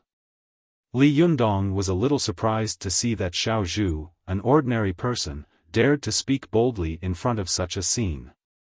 He couldn't help but take another look at her, nodded to her, and said, "Although this is the only thing we can do right now, this is a living life after all. I, Li Yundong, will definitely find a way to help Mei Nyang's soul in heaven find the murderer." When Xiao Zhu saw him looking at her, she was so scared that she quickly hid behind Wu Hua, not daring to speak again. Chao Yi looked at Mei Nyang's body and couldn't help laughing bitterly. Her body has been sucked dry, and her soul must have been sucked away. She has no soul in heaven for a long time. When Li Yundong heard this, he suddenly shivered. He suddenly widened his eyes and said, "I remember that Yi Yu was once hit by Mo Ashi's threaded hairpin of soul traversal. Wasn't her flesh and blood sucked away and her soul devoured?" Su Chan, who was standing to one side, also said loudly, Yes, I remember Mo Ashi. Ah, no, when Yen Fong and second Sherbua Gu Feng made love, Yen Fong used the threaded hairpin of soul traversal to kill Gu Feng and sucked his flesh and soul dry. Could it be that these two people are also like this? Li Yundong couldn't help but say in surprise, could it be that Yen Fong has taken the threaded hairpin of soul traversal and has been lurking in this Taoist temple? As soon as his voice fell, everyone couldn't help but shiver. Although Yan Fang had lost her physical body and could not use powerful magic, her forbearance and ferocity were really chilling. If it was really her, there was no one in the Fox Zen school who wouldn't shiver and be afraid except for Li Yundong. From Chao Yi and the other older generation to Su Chan and the other younger generation of the Fox Zen school, they couldn't help thinking, if Yan Fang is by my side, then. For a moment, when the people of the Fox Zen school thought of this, they all looked terrified. Fortunately, Chao Yi was still calm. She calmed down a little and said in a hoarse voice, "Leader, wasn't the threaded hairpin of soul traversal taken away last time?" Li Yundong asked, "Could it have been Yan Fang who did it?" Chao Yi shook her head and said, "Last time, it was a gust of black smoke that took away the threaded hairpin of soul traversal. This kind of kung fu of transforming form into qi can only be performed with a physical body. At that time, Yan Fang's yang spirit was out of her body, so she didn't have this ability. Judging from the situation at that time, Zheng Yuan, the leader of the Yin-Yang sect in Mount Wuhua, is the most suspicious." As soon as Li Yundong heard Zheng Yuan's name, he couldn't help but say angrily, "This be ****. We had a grudge against him last time. How dare he take the initiative to come to us this time? Isn't he afraid that I will destroy the Yin-Yang sect in Mount Wuhua?" Su Chan also said with red eyes, "Yes, it must be him. Last time we messed up his plan, so this time he sneaked into our Fox Zen school to kill people and take our treasures to vent his anger." Li Yundong was stunned. "Take treasures? What treasures?" Su Chan pointed to the coffin and said angrily, "The coffin of the former leader has been opened, and his body and powerful magical weapon are gone. If this isn't killing people and taking their treasures, then what is?" Li Yundong's heart skipped a beat, and he looked pensive. He thought for a moment and said, "Since it's killing people and taking their treasures, why didn't they take Zhang Sun Hong's colorful brocade pouch?" Chao Yi sighed and said, "The powerful magical weapon of the former leader is the Heaven and Earth Jasper Pole, which is one of the top treasures in the world. If the gangster wanted to take the treasure, he would naturally not take a fancy to a powerful magical weapon like Fourth Shiji's. Fourth Shiji's is just a small powerful magical weapon. The 2 brocade pouches I gave to you last time are only one-time use, but such a powerful magical weapon is permanent. Not only can it carry a large number of things with it, but it will never be damaged." Hearing this, Li Yundong frowned and asked again, "Then can you tell if the scream you heard just now was from Zhang Sun Hong?" Chao Yi, Lu Yuehong, Zhuang Yiting, and the others looked at each other and shook their heads. Li Yundong's frown deepened, and he didn't speak for a moment. Wuhua, who was standing to one side, suddenly said to Li Yundong, "Jinrenli, such a big thing has happened to your sect. I'd better not stay any longer. I'd better leave first." Li Yundong didn't want to keep him at this time, so he said to Wuhua, "I wanted to invite you to stay for a meal, but now that such a thing has happened to our Fox Zen school, my heart is in a mess. I'm not in the mood to accompany you anymore, so I can only apologize." Wuhua put his palms together and bowed. "It doesn't matter. However, Jinrenli, you have to pay more attention. Everything in this world is always connected by cause and effect. Even if there is no wind, there must be a reason. That's all I have to say. I hope it will be of help to you." After that, he turned around, patted Xiao Zhu on the shoulder, and led her out of the Fox Zen school. Li Yundong watched him leave, and his eyes were a little confused for a moment. He pondered over the words left by No Hua over and over again. He seemed to understand something in his heart, but more fog rushed toward him, almost drowning him.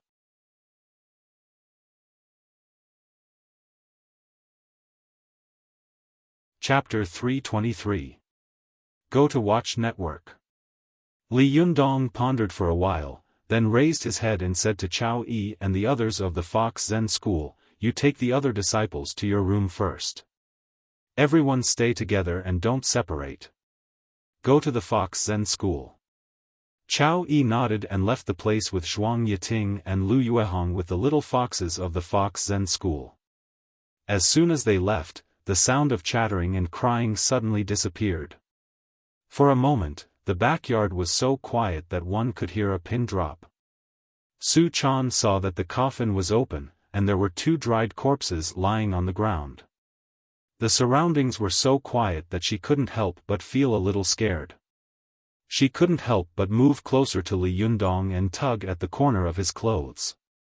Yundong, why did you ask Shibua and the others to leave? Li Yundong glanced at her and stroked her head. He didn't answer, but turned to look at Zhou Qin. What do you think? Zhou Qin glanced at Li Yundong and knew that he was both asking and testing her, so she said, I have some ideas, but I don't know if I can tell you. Li Yundong said, there are only me and Su Chan here. There are no outsiders, so there's nothing to worry about. Go ahead. Zhou Qin looked at Su Chan and seemed to be very worried. She said, Su Chan, if there's anything wrong with my words, don't take it to heart. Su Chan blinked her eyes in confusion. No, I won't. As the saying goes, 1 person is short of wisdom, but 2 is long. Sister Zhou Qin, tell me. Zhou Qin nodded and said, then I'll say it. Master, I think this matter is very strange. Li Yundong asked, what's strange about it? Zhou Qin said, why did something happen to the Fox Zen school when Master Wuhua came? Why did someone die just as he was about to tell us where Ao Wushuang was? If this is a coincidence, then it's too much of a coincidence. Li Yundong pondered for a while and said, I also think this matter is very strange. Master Wuhua just told me that Zhang Sunhong was dead, and Mei Nyang was also dead. Zhou Qin nodded and said, yes, and Master, did you find anything strange about the position of their bodies? Li Yundong couldn't help but look at Zhou Qin and say with admiration, you're right. In my opinion, this murderer should have killed Zhang Sunhong first. Then, when Mei Nyang was wandering around, she suddenly broke in here and saw this scene. Then, she let out a shrill scream. Then, in order to silence her, the murderer killed Mei Nyang. Watch net. At this time, Su Chan interrupted, this murderer is so cruel. Not only did he kill them, but he also sucked them dry. He didn't even let go of their souls. Li Yundong smiled gently at Su Chan and said, that's exactly what I wanted to say. If the murderer wanted to kill someone, then he could have just killed Mei Nyang. Why did he have to suck her dry and even her soul? Why was he so cruel? Su Chan couldn't help but glance at the 2 dried corpses on the ground, then quickly turned her face away. With a look of fear and disgust, she said, maybe this murderer is a big pervert. Li Yundong shook his head and said, whether he's a pervert or not is another matter, but I don't think it's a coincidence that both of them were sucked dry. Zhou Qin suddenly said, although I don't know how to cultivate, is it possible that the murderer was afraid that if he didn't suck the other's soul, the soul might be able to tell us the murderer's name and appearance in the future? So the murderer was worried about this, so. Li Yundong raised his eyebrows and said, your idea is very good. It's very possible. However, it was not an easy task to turn a person into jerky in such a short period of time and even suck away a person's soul. As far as the current situation is concerned, Zheng Yuan is very suspicious. However, there is another reason why I sent the others of the Fox Zen school away. Su Chan and Zhou Qin asked in unison, what reason? Li Yundong said in a deep voice, I suspect that there is a traitor in the Fox Zen school. Hearing Li Yundong's words, Zhou Qin raised her eyebrows. At first, she was a little surprised, but she quickly reacted and showed a thoughtful expression. Su Chan was so surprised that she gasped. It can't be, right? Su Chan knew the cause and effect of the siege of the Fox Zen school. In her opinion, The main reason why the Fox Zen school had suffered such a heavy blow this time was that Imo Ashi and the others had lurked in the Fox Zen school and become traitors, collaborating with the major sections. But now that Su Chan had heard that there was a traitor in the Fox Zen school, she was not only shocked but also scared. For a moment, she was in a panic. The little girl grabbed Li Yundong's sleeve tightly and leaned against him. She said with a frightened expression, "Yundong, why do you say that?" Li Yundong pointed to where Zhang Sunhong was and said, "Although Zhang Sunhong is not good at fighting, I heard from Chao Yi that they are all very good at invisibility, illusion, and all kinds of charm techniques. Although they can't beat people, they can escape. Go to the internet. 7KOM." And the scream from before was from Main Yang, not Zhang Sunhong. This means that the culprit's cultivation is either too much higher than Zhang Sunhong's, or it's someone she knows who suddenly attacked her when she was off guard. Su Chan let out a cry and clenched her fists. She stared at Li Yundong with her eyes wide open. Who could it be? Li Yundong thought for a moment and said, "I don't know yet, but from what we can see, we can infer a few things. First, the person who killed Zhang Sunhong may be very familiar with her, or his cultivation is much higher than hers. Secondly, we don't know if this person is here to kill us for our treasures or to seek revenge. However, if he's here to seek revenge, then he doesn't have to squeeze Main Yang dry. He could just come and find trouble with us openly." At this time, Su Chan interrupted, "Would he dare? Doesn't he know that our leader, Jinrenli, is good at fighting and invincible?" Li Yundong chuckled and glared at Su Chan, pretending to be angry. "Nonsense. There are so many cultivators in the world. How can I be invincible?"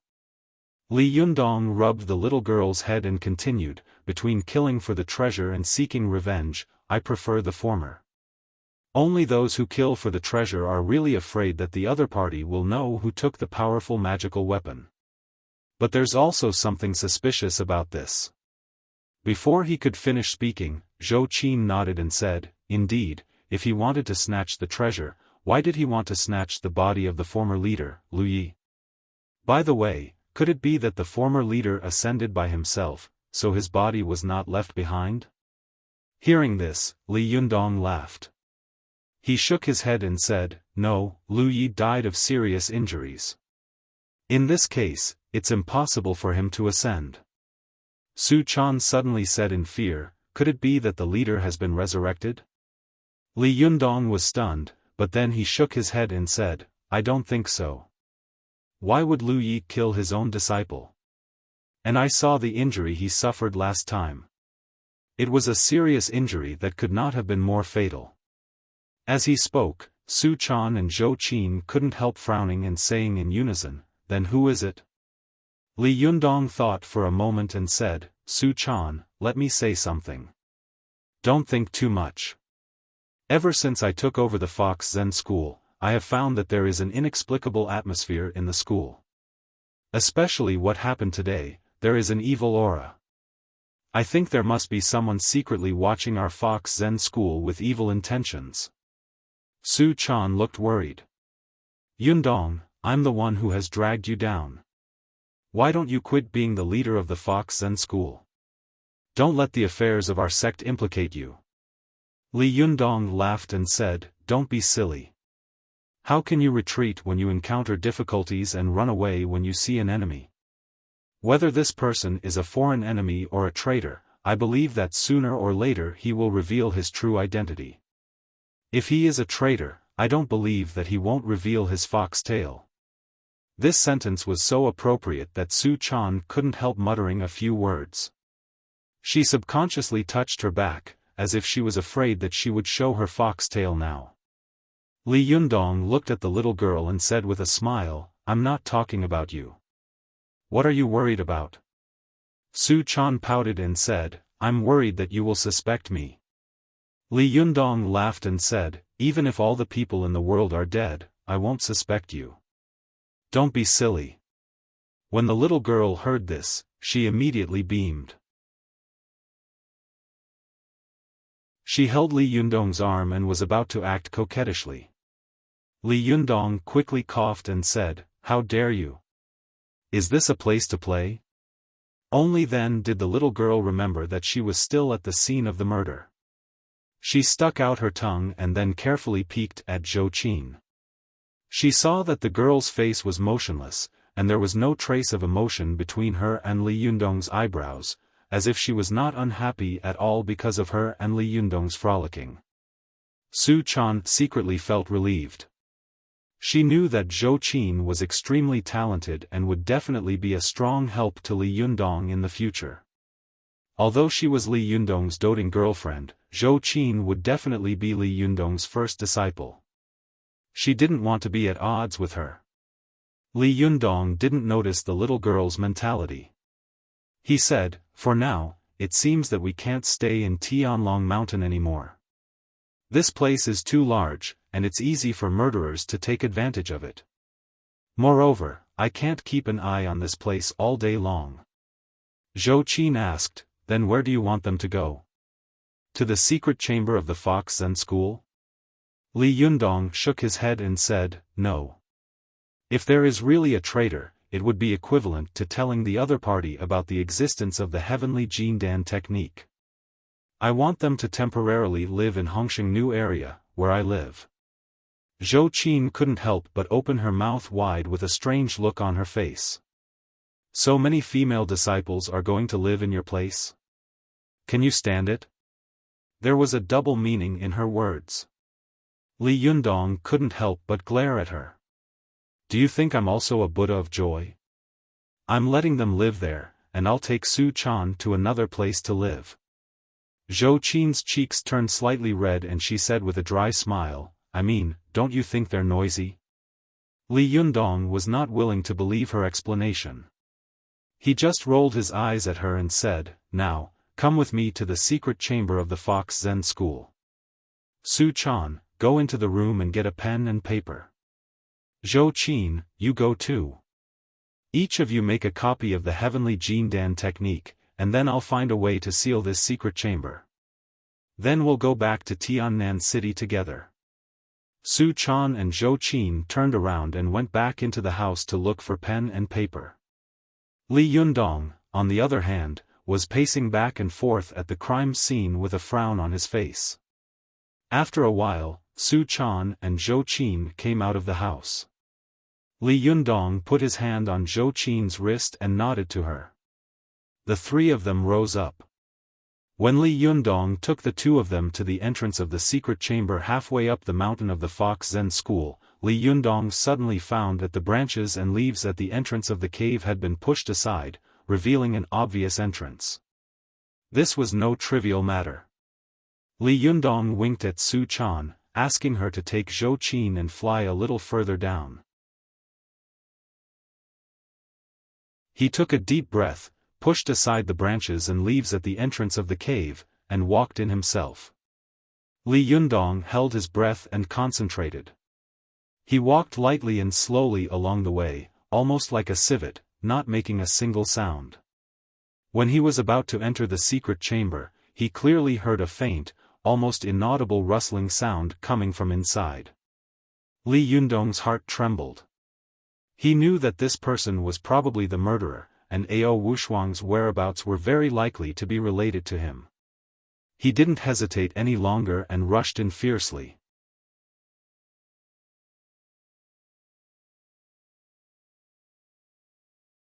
Chapter 324. Go to watch net. Li Yundong's rush was fast and sudden. The moment he rushed into the stone room, he suddenly saw a short and thin man standing in the stone room. He was holding a torch in one hand and looking up at the words on the wall. Go to watch net.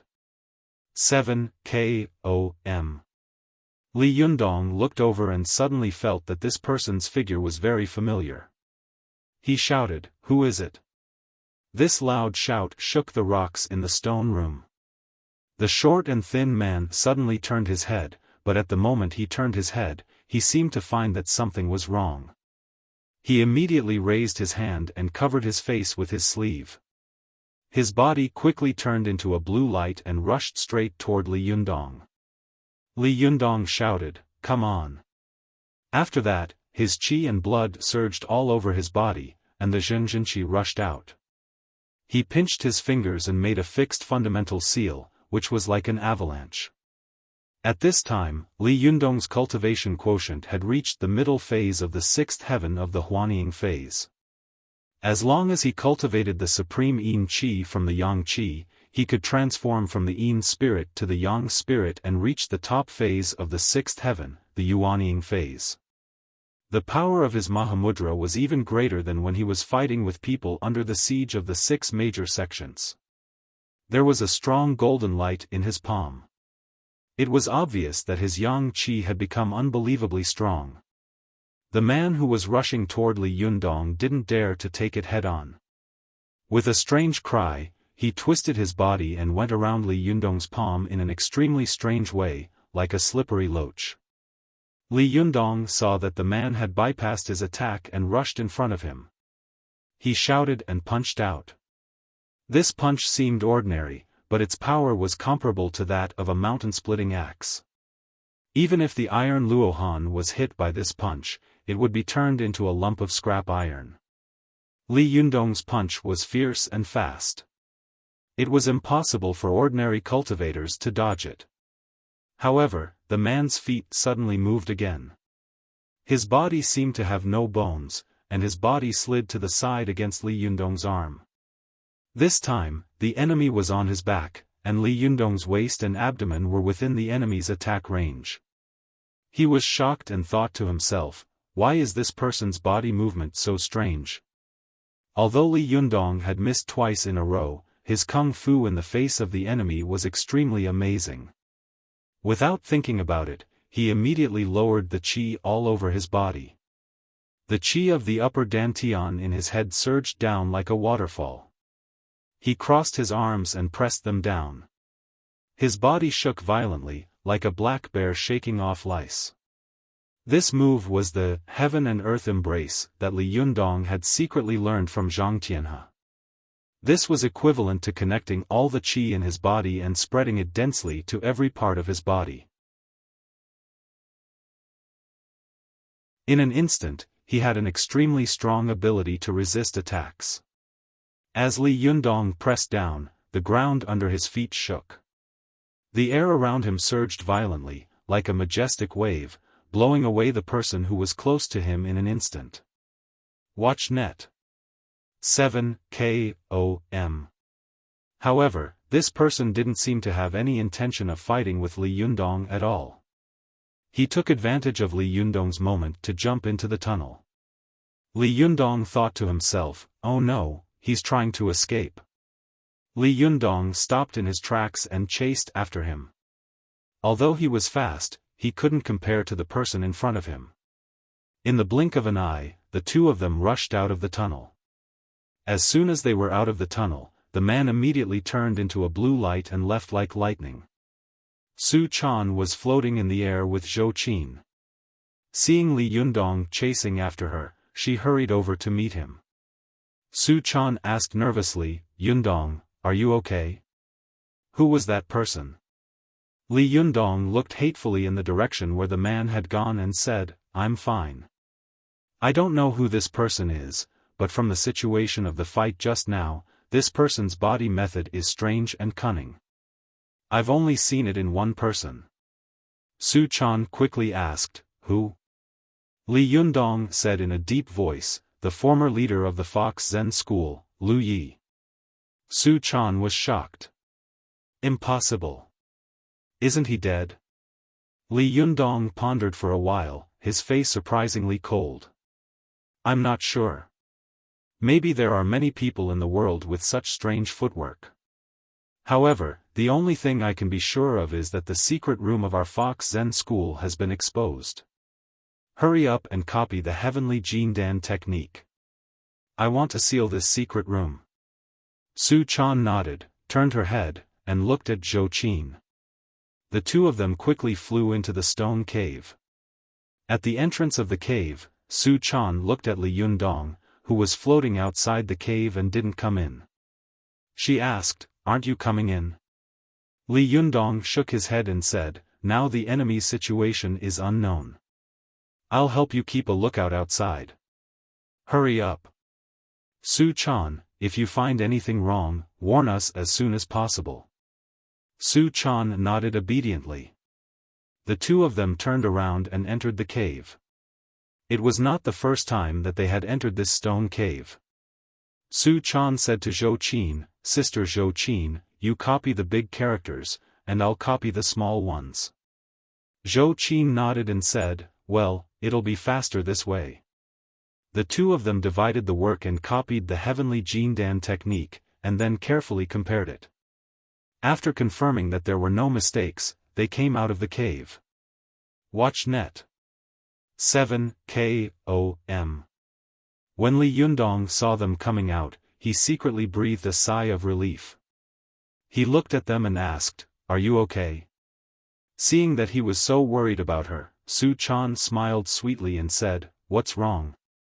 Zhou Qin also nodded and said, "It's okay. It's all copied, word for word." Then, she handed the manuscript in her hand to Li Yundong. Li Yundong waved his hand. "You guys stay here." However, Zhou Qin refused to take her hand back. She said, "As the saying goes, an ordinary man is innocent, but he will get into trouble because of his wealth. I don't know much about cultivation, but I can tell that this must be some kind of amazing cultivation manual. If others find out that we have such a treasure, we'll be in big trouble." Li Yundong's heart trembled. He reached out to take the manuscript and put it in his arms. He nodded and praised Zhou Qin, saying, "You're really thoughtful. You're right. If this thing gets out, I'm afraid it will immediately cause a bloody storm." As he said this, he suddenly sighed and said, "However, maybe the heavenly Jindan technique has already been spread out. I don't know how much the person in the stone room has memorized." Su Chan's face was full of worry. "Yundong, will there be many sects coming to make trouble for us?" Seeing that the little girl was so worried, Li Yundong felt tender in his heart. He stroked the little girl's black and soft head with his hand and said with a heroic smile, "Don't be afraid, I'm here. If I can beat them back once, I can beat them back twice. How can our Fox Zen school be at the mercy of others?" Su Chan looked at Li Yundong, her heart full of love and attachment. She couldn't help but think to herself, half a year ago, he still needed me to protect him. Now, he's here to protect me and my sect.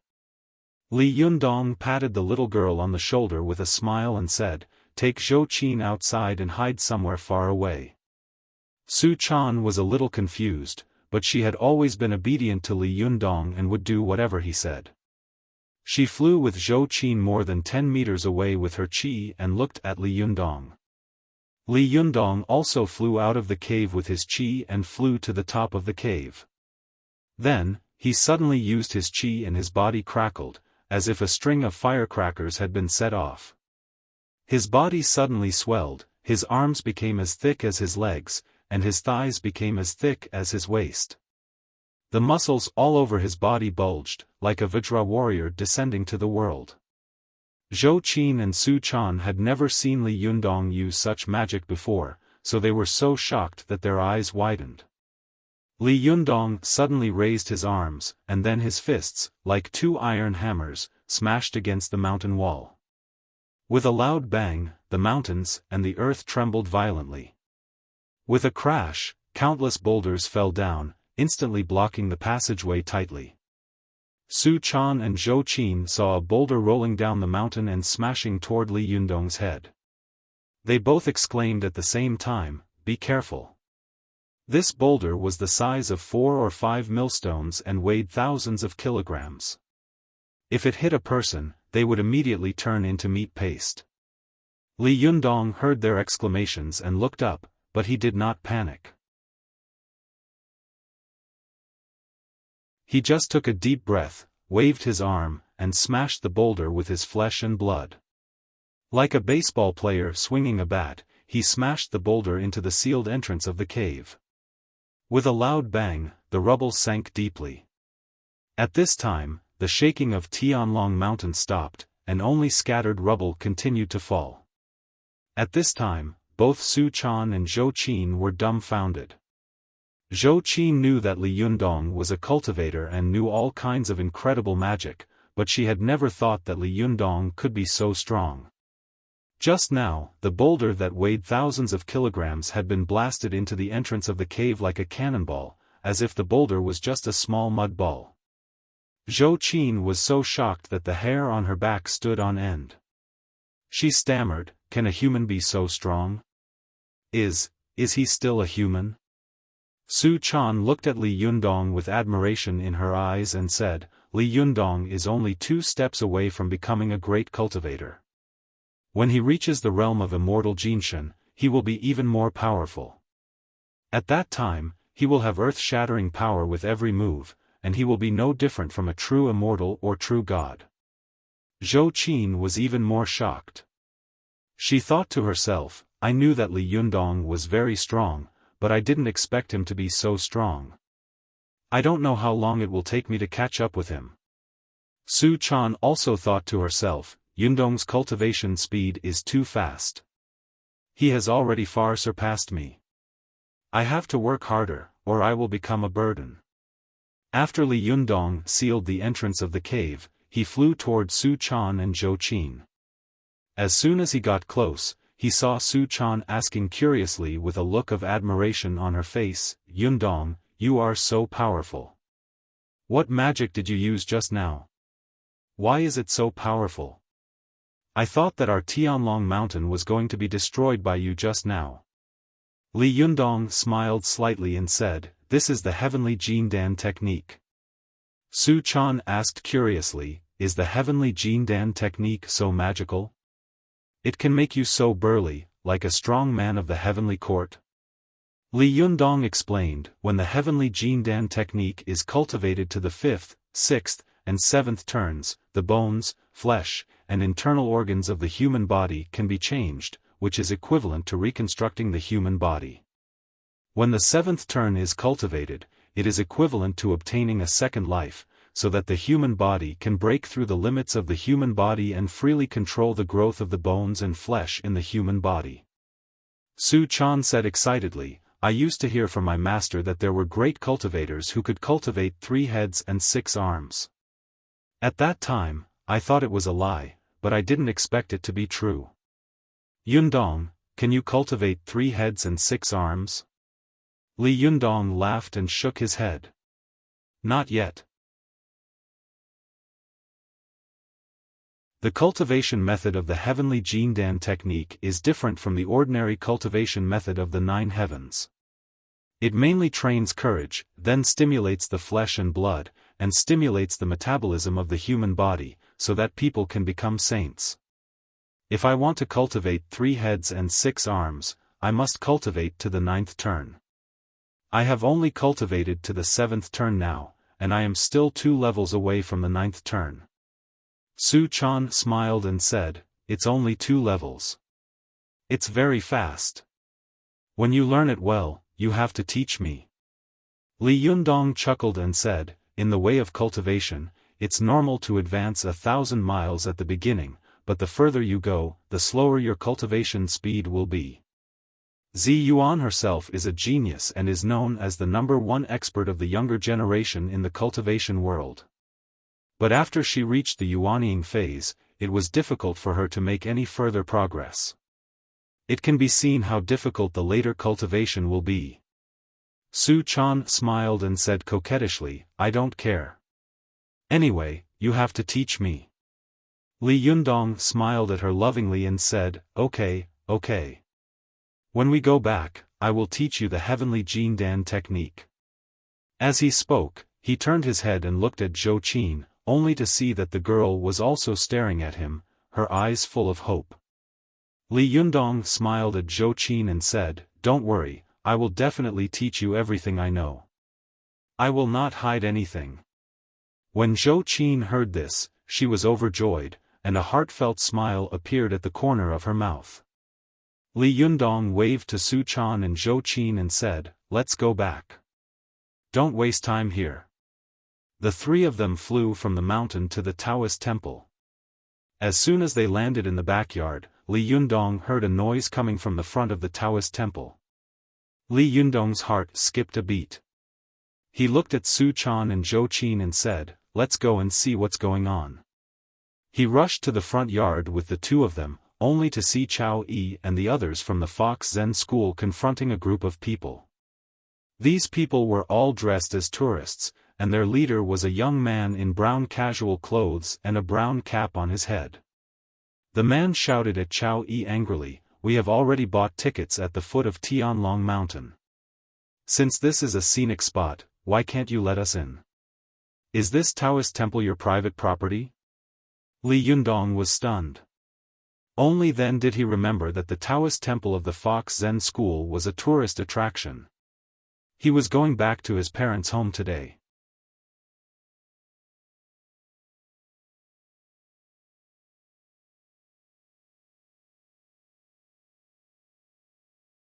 He would use the grab as a poke, and then launch a further attack.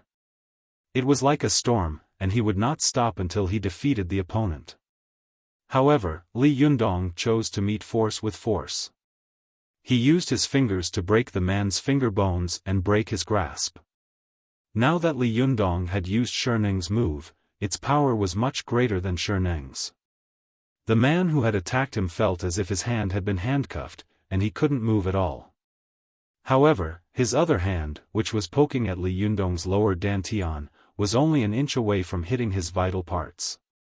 The man gritted his teeth and simply gave up the hand that Li Yundong had grabbed. He poured all his strength and jinqi into the finger that was poking at Li Yundong's lower abdomen. At this time, Li Yundong's shentong had been completed, and his prophet's divine sense was extremely sharp. As long as others were hostile to him, he could immediately feel it. He could also guess what the other party was thinking and what they wanted to do.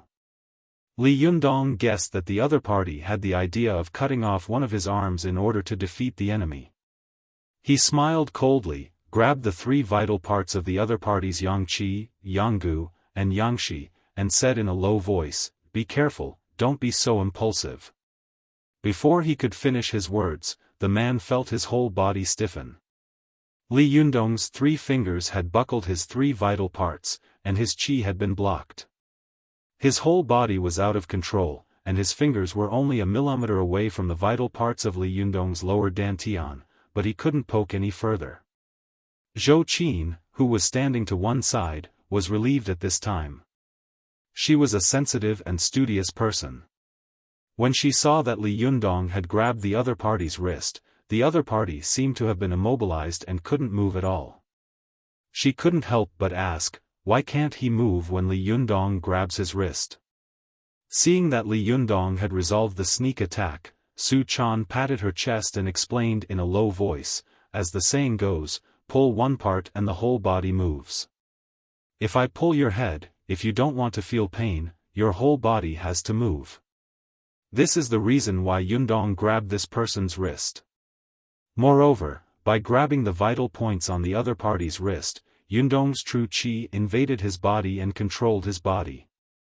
Therefore, the other party became like a puppet, unable to move at all. Only then did Zhou Qin come to a sudden realization.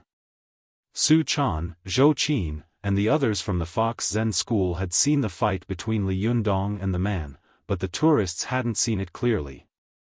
When they saw Li Yundong grab the man's hand, they shouted, "Hey, what do you want to do? Do you want to beat him up?" Before Li Yundong could say anything, Su Chan said angrily, "Hey, don't you have eyes?" He was the one who first. Li Yundong didn't want to expose the conflict between the two of them to the mortals of the secular world. He interrupted Su Chan and said, "Su Chan." Su Chan's words were interrupted by Li Yundong, and she couldn't help swallowing the rest of her words. She looked at Li Yundong, only to see him winking at her and looking at the backyard. Su Chan immediately understood and exchanged a look with Chao Yi. The two of them turned around and went to the backyard to clean up the bodies of Mei Nyang and Zhang Sanhong. Go to the internet. 7 K.O.M. Seeing that the two of them had understood what he meant, Li Yundong was relieved. He still held the man's wrist with one hand, lowered his voice, and said in a voice that only the two of them could hear, "Which sect are you from? Why did you sneak attack me?" The man had a roguish expression on his face as he shouted, "Hey, why are you grabbing me? Hurry up and let go. I'm not gay." Hearing his shout, some of the tourists started to laugh. Li Yundong was angry in his heart, but he had a smile on his face. His jinqi secretly surged out and surged into the man's body. The man suddenly felt as if thousands of sharp blades were cutting his meridians. The pain made him sweat profusely and unable to speak. However, his body was controlled by Li Yunyang and he couldn't resist at all. He couldn't hide or shout. The pain was really worse than death. Li Yundong grabbed his hand and said to the tourists with a smile, "It's really inconvenient for our Taoist temple today. Moreover, the backyard is also our own place to stay. There's nothing to see. I hope you can understand. Our Taoist temple will treat you to vegetarian noodles today. Please do us the honor." These tourists were all making a fuss because someone was stirring up trouble. At the moment, the troublemaker had been beaten up by Li Yundong and couldn't even speak. Now that Li Yundong was talking to them kindly, they stopped and turned to leave noisily.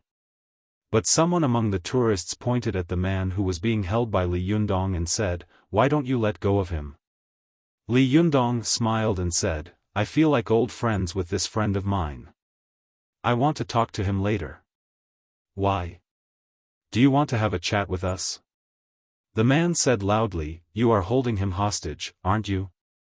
Li Yundong chuckled and said, "How can I do that?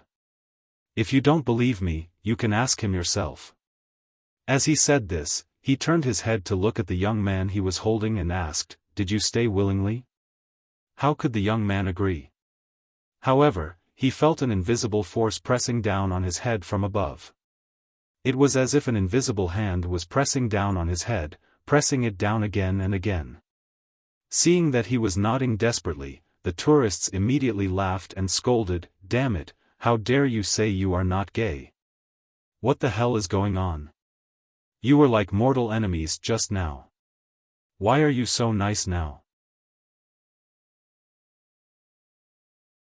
Zhou Qin was clever and immediately said to the tourists, "Everyone, please follow me. I'll take you to the restaurant to eat vegetarian noodles." Chinese people love to take advantage of others. When the tourists saw that there was a chance to take advantage of them, they didn't care about the life or death of this person. They all rushed away, leaving only the two young people looking at each other. They looked at Li Yundong with hatred and turned to leave. However, they did not go to the restaurant, but turned around and went down the mountain. Seeing that they had left, Li Yundong turned his head to look at the young man wearing a long cap beside him. He said with a cold face, "Tell me, which sect are you from?" Seeing that all these people had been beaten away by Li Yunyang and he was the only one left, the man with the cap on his head straightened his neck and shouted, "My father is the leader of the Blue Cave sect. How dare you touch me?" Li Yundong had been cultivating for a long time and had read a lot of cultivation books. He also had a general understanding of the cultivation sects in the world. He pulled the man's hand and walked out of the Taoist temple step by step. He sneered and said, "The Blue Cave sect? It turns out to be the cultivation sect of the Qingyang Palace in Qingqing Mountain, Sichuan. What are the cultivation sects from Sichuan doing in Jiangsu?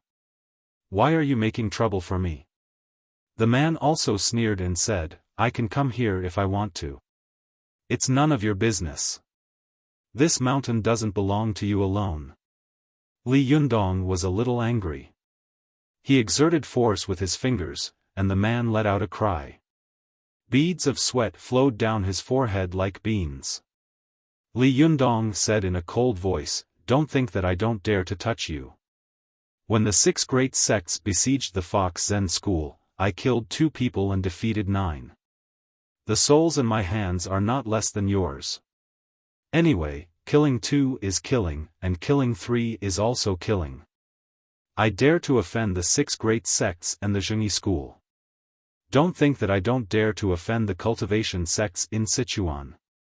The man was sweating profusely. He endured the pain and said in a trembling voice, I heard that you are the strongest master of the younger generation. Even Zi Yuan was defeated by you, so I want to make trouble for you.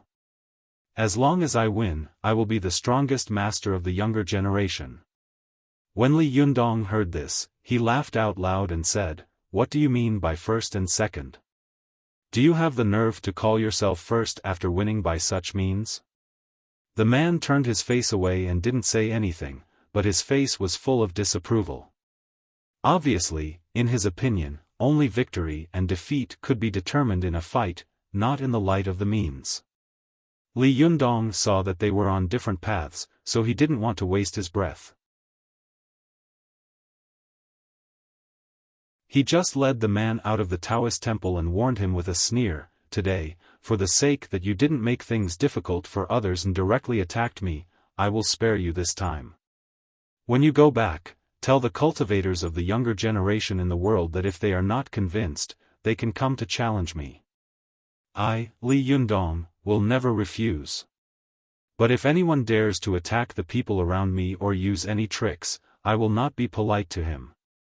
After that, he waved his hand and threw the man more than 10 meters away. The man with the cap felt like he was flying like a kite, but when he landed, he felt a huge force coming from his body, forcing him to retreat. He could be considered a person who had started cultivating in his mother's womb, so his basic skills were extremely solid.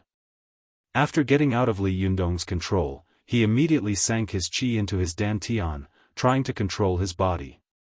But the force was too strong. If the man took it head-on, his meridians would probably be injured. He had to take more than a dozen steps back and wait for the force to slow down.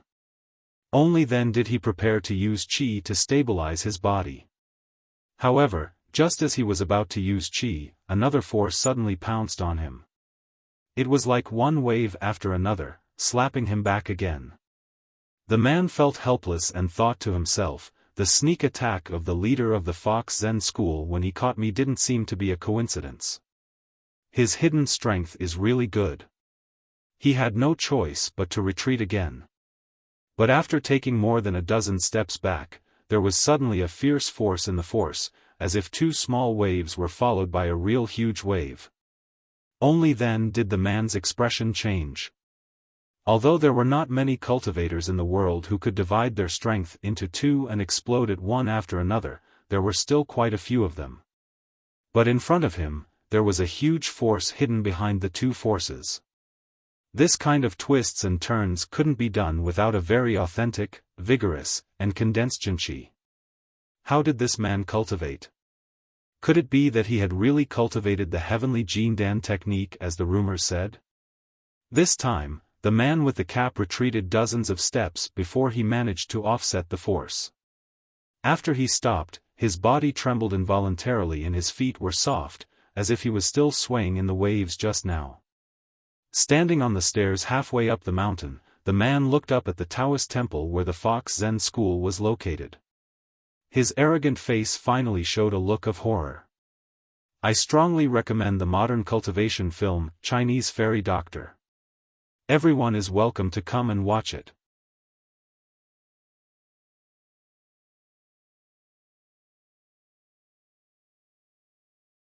Chapter 326. Go to watch net. Just as the man with the cap was in a daze, 2 young people dressed like ordinary people suddenly surrounded him. They were the 2 tourists who had gone straight down the mountain. Go to watch net. 7 KOM.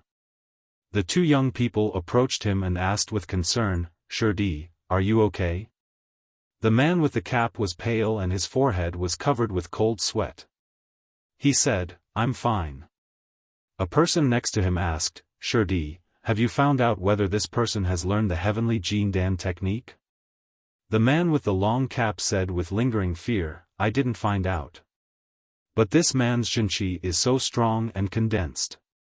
Except for my father and the leaders of the great sects, I have never seen such a young man with such pure Zhenqi. Even if this person doesn't practice the heavenly Jindan technique, he is also a master. No wonder he can defeat the 6 great sects by himself. I thought it was a false rumor, but now it seems to be true. The other person comforted him. Shirdi, you don't have to be too discouraged. You haven't used the powerful magical weapons and talismans that Master gave you. If you really fight, you won't necessarily lose to him. The man with the cap glared at him and said, I just think that the powerful magical weapon, the Fan of 7 Treasures, is too domineering, so I chose to fight with him. My father refused to pass on the Sanhuang sword to me. How can I fight with him? With just a few talismans? Humph, don't say any more. I don't know who spread the news that this guy has the heavenly Jindan technique. I was tempted, so I came here and made such a fool of myself. One of his shitty said, Shirdi, Li Yunyang defeated the 6 great sects by himself and also defeated Jinren Yuyang and Jinren Zi Yuan of the Zhengyi school. If he hadn't practiced the heavenly Jindan technique, how could he be so powerful? And now the cultivation world is talking about it, and it's spreading like wildfire. The man with the cap spat bitterly and stamped his feet. Fortunately, I was careful. I only said that I was not convinced and came to challenge him. If he knew that I was aiming for the heavenly Jindan technique, I'm afraid that things would be difficult to settle today. I'm not going to say any more. Damn it, I've lost this place today. I'll find a way to get it back later. Let's go. His other junior brother smiled sinisterly and said, Senior brother, you don't have to be angry. Now that this matter has spread, there will be more and more people coming to find trouble with him in the future. At that time, he will be tired of dealing with them. Senior brother, you can. Before he could finish, the man in the cap also revealed a playful smile, and the 3 of them burst into laughter. Watch net. 7 KOM. At this time, in the Taoist temple, after Li Yundong and the others beat up the tourists, he called Chao Yi, Su Chan, and Zhou Qin into his room. Li Yundong asked Chao Yi, did the Fox Zen school have visitors in the past? Chao Yi sighed and said, of course there are. At that time, the Fox Zen school had more than 100 people, including the outer disciples. If we didn't collect some tourist tickets and incense money, we wouldn't have been able to survive at all. However, our Taoist temple doesn't have a lot of incense offerings, and very few tourists come here to play. There are a lot of people like today. Li Yundong nodded. After thinking for a while, he said, I've asked the person who came to make trouble just now. He's from the Blue Cave sect. The Blue Cave sect? Su Chan, Zhou Qin, and Chao Yi said in unison. Zhou Qin had never heard of this sect before, so she asked curiously. However, Su Chan and Chao Yi were surprised. Chao Yi frowned and asked, isn't this a cultivation sect from Sichuan? What are they doing here? Do they want to follow the 6 great sects and get involved in this mess?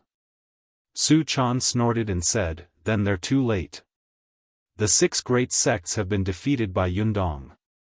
Chao Yi shook her head and said, although leader turned the tide and defeated the 6 great sects by himself, this matter must be spreading like wildfire in the cultivation world now. Although the 6 great sects have retreated, there must be many people who are not convinced. It's hard to guarantee that some people will feel aggrieved and come looking for trouble. Li Yunyang nodded and said, yes, that was the son of the leader of the Blue Cave sect. He said that I defeated Zi Yuan and now I have become the top master of the younger generation. He is not convinced, so he came to provoke me. When he defeats me, he will be the top master. As soon as Li Yundong finished speaking, the 3 women in the room sneered disdainfully at the same time. The corners of Zhou Qin's mouth twitched slightly, but she didn't say anything. Su Chan snorted. What's the point of sneaking up on people? There's no glory in winning. Chao Yi sneered and said, "Is this the so-called decent sect? The descendants of these sect leaders are really getting worse with each generation." Li Yundong sighed softly and said, "If they are coming for me, I have nothing to be afraid of, nor do I have anything to worry about. I have passed the divine tribulation. Why should I be afraid of these villains? What I'm afraid of is that if one plan doesn't work, another plan will come at you, and you won't have any room to protect yourselves. Watch net."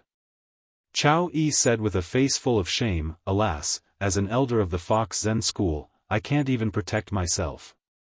I'm really ashamed of the sect leader." Zhou Qin also looked sad. She bit her lip and frowned, still not saying a word. Only Su Chan took Li Yundong's arm with a smile and said, "Why don't you teach us and make us all great masters? Wouldn't it be better? At that time, you don't need to do anything. If anyone dares to provoke us, we will help you beat them all. You, old man, can just stay behind and give us instructions." Li Yundong laughed and said, "You're right. Indeed, you have to become stronger. This is the truth. I can protect you for a while, but I can't protect you forever. When we return to Tiannan City, I will teach you the heavenly Jindan technique." As soon as he said this, Chao Yi's eyes widened in shock and she said, You really have the heavenly Jindan technique?" Li Yundong was stunned. "How do you know that I have the heavenly Jindan technique?" Only then did Chao Yi come to her senses. She said with a smile, "Last time I saw you fighting with the people of the 6 sects, your body grew bigger by 3 steps. We discussed in private what kind of cultivation method you were cultivating. We all agreed that you were cultivating the long-lost heavenly Jindan technique. We thought we had guessed wrong, but we didn't expect it to be true." Only then did Li Yundong understand. He laughed and said, "Speaking of which, I also learned it from your Fox Zen school." As he spoke, he told them about the whole process of learning the heavenly Jindan technique. Then he said, "Now that I've passed this set of magic to you, it can be regarded as returning it to the disciples of the mystical silver fox." Chao Yi was stunned. She was stunned for a long time before she shook her head and sighed. Everything in this world is really a cycle of cause and effect. No wonder. Li Yundong nodded to Chao Yi and said, "You don't have to sigh with emotion. You go back first, pack your things, and then take the juniors to Tiannan City with me. No one can live here anymore. At present, the Fox Zen School is suffering from internal and external troubles. I can't split myself up. You, Lu Yuehong, and Zhuang Yiting, Shibua, don't be separated from each other in the future." He turned his head and looked at Zhou Qin and Su Chan. "In the future, the 2 of you must stay close to me." Su Chan, Zhou Qin, and Chao Yi said in unison, "Yes." Li Yundong nodded and waved his hand. "Go, pack up quickly, and then we'll go back to Tiannan City." The 3 of them responded and left. Not long after, everyone in the Fox Zen school knew that they were leaving the sect. For a moment, their hearts were filled with the sadness of leaving the old place, but they were also full of yearning for a new life. They all chattered and whispered to each other. Li Yundong took the lead and went down the mountain. Su Chan and Zhou Qin didn't have any luggage, so they accompanied Li Yundong empty-handed. Chao Yi, Lu Yuehong, and Zhuang Yiting, the only remaining seniors of the Fox Zen school, followed Li Yundong down the mountain, looking back reluctantly. Some of the little foxes were crying secretly, choking with sobs.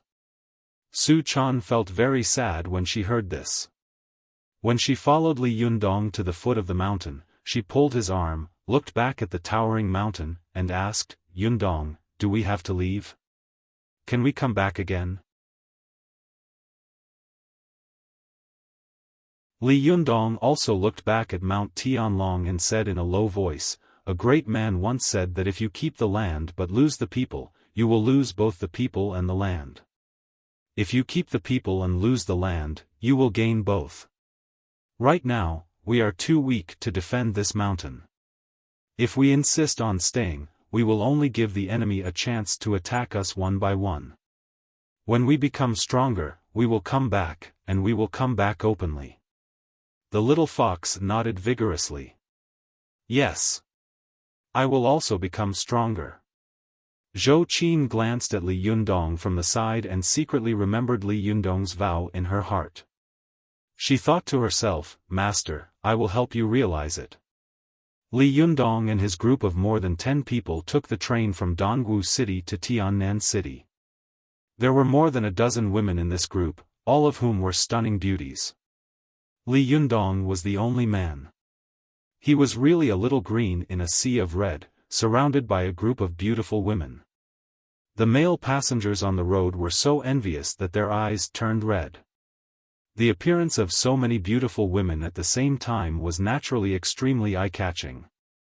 Along the way, there were countless men who came to talk to her. Only Zhou Qin's face was as cold as frost. Few men dared to come forward to talk to her. Chao Yi and the other leaders of the Fox Zen school also respected their identities and looked straight ahead. Few people came to talk to her. However, the little foxes, led by Su Chan, were all naive and lively.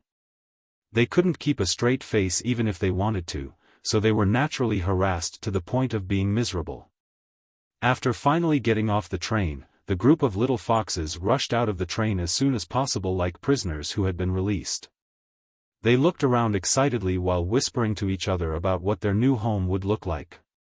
At this time, Su Chan seemed to be respected by the little foxes as their leader. She put her hands on her hips and proudly introduced the process of her and Li Yundong's visit to their new home. But when she said that her room was spacious and bright and could accommodate many people, the little girl suddenly noticed a problem. Her and Li Yundong's home had 3 rooms and 2 living rooms, which was indeed spacious, but there were more than a dozen people here. Even if Zhou Qin had a place to live, how could she arrange for more than a dozen people from the Fox Zen school? For a moment, the little girl couldn't help but stare blankly. She quickly got rid of the little foxes and ran to Li Yundong. She pulled him aside and said nervously, "Yundong, our house is only so big. How can we live with so many people?" Li Yundong couldn't help but smile bitterly. "I'm also worried about this problem. I originally wanted to find another place for them to live, but I couldn't find one in a short time. I had to let them squeeze in at home for a night or 2. Besides, we are all cultivators. It's no big deal to sleep on the floor for a night or 2. Su Chan thought for a moment and suddenly had an idea. She said with a cheeky smile, "Then I want to sleep with you." Li Yundong laughed and said, "Aren't you afraid that your fellow disciples will laugh at you?" Su Chan raised her head and made a face. "I'm not afraid. My master is the leader of the sect. How dare they laugh at me? I'll make things difficult for them." Li Yundong laughed and tapped the little girl's nose. "Look at you, this is how the unspoken rules of the world come about," he scolded with a smile. While the 2 of them were talking and laughing, they suddenly heard a noise coming from not far away. They turned their heads and saw several male travelers dragging their suitcases. They tilted their heads and looked at the beautiful women of the Fox Zen school. For a moment, they were thrown off their feet. Li Yundong's heart skipped a beat, and he secretly felt a headache coming on. He thought to himself, "Su Chan, this little fox spirit, has made such a mess when she came into the world. Last time, the group of foxes of the Fox Zen school went down the mountain and almost blocked the streets of Tiannan City. This time, she has come into the world legitimately. I'm afraid that the world will not be peaceful from now on. What can I do?"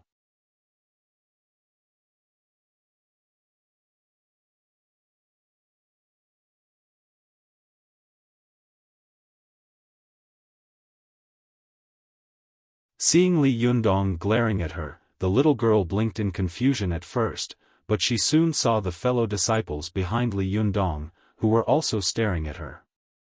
She immediately came to her senses and got up from the sand obediently. She lowered her head, rubbed the corner of her clothes with her fingers, and walked step by step to Li Yundong. She pouted and said pitifully, "Leader, I was too presumptuous. Please punish me." Li Yundong glared at her and said, "Your punishment is to sleep in the living room tonight." "Ah." Su Chan raised her head and looked at him eagerly.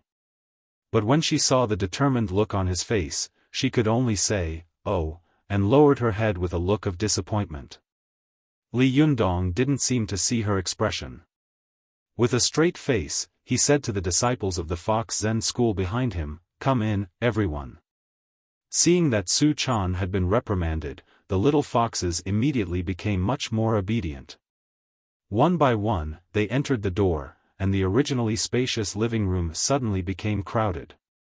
Li Yunyang saw that everyone in the Fox Zen school, whether it was the seniors like Chao Yi or the juniors like Su Chan, were all very nervous.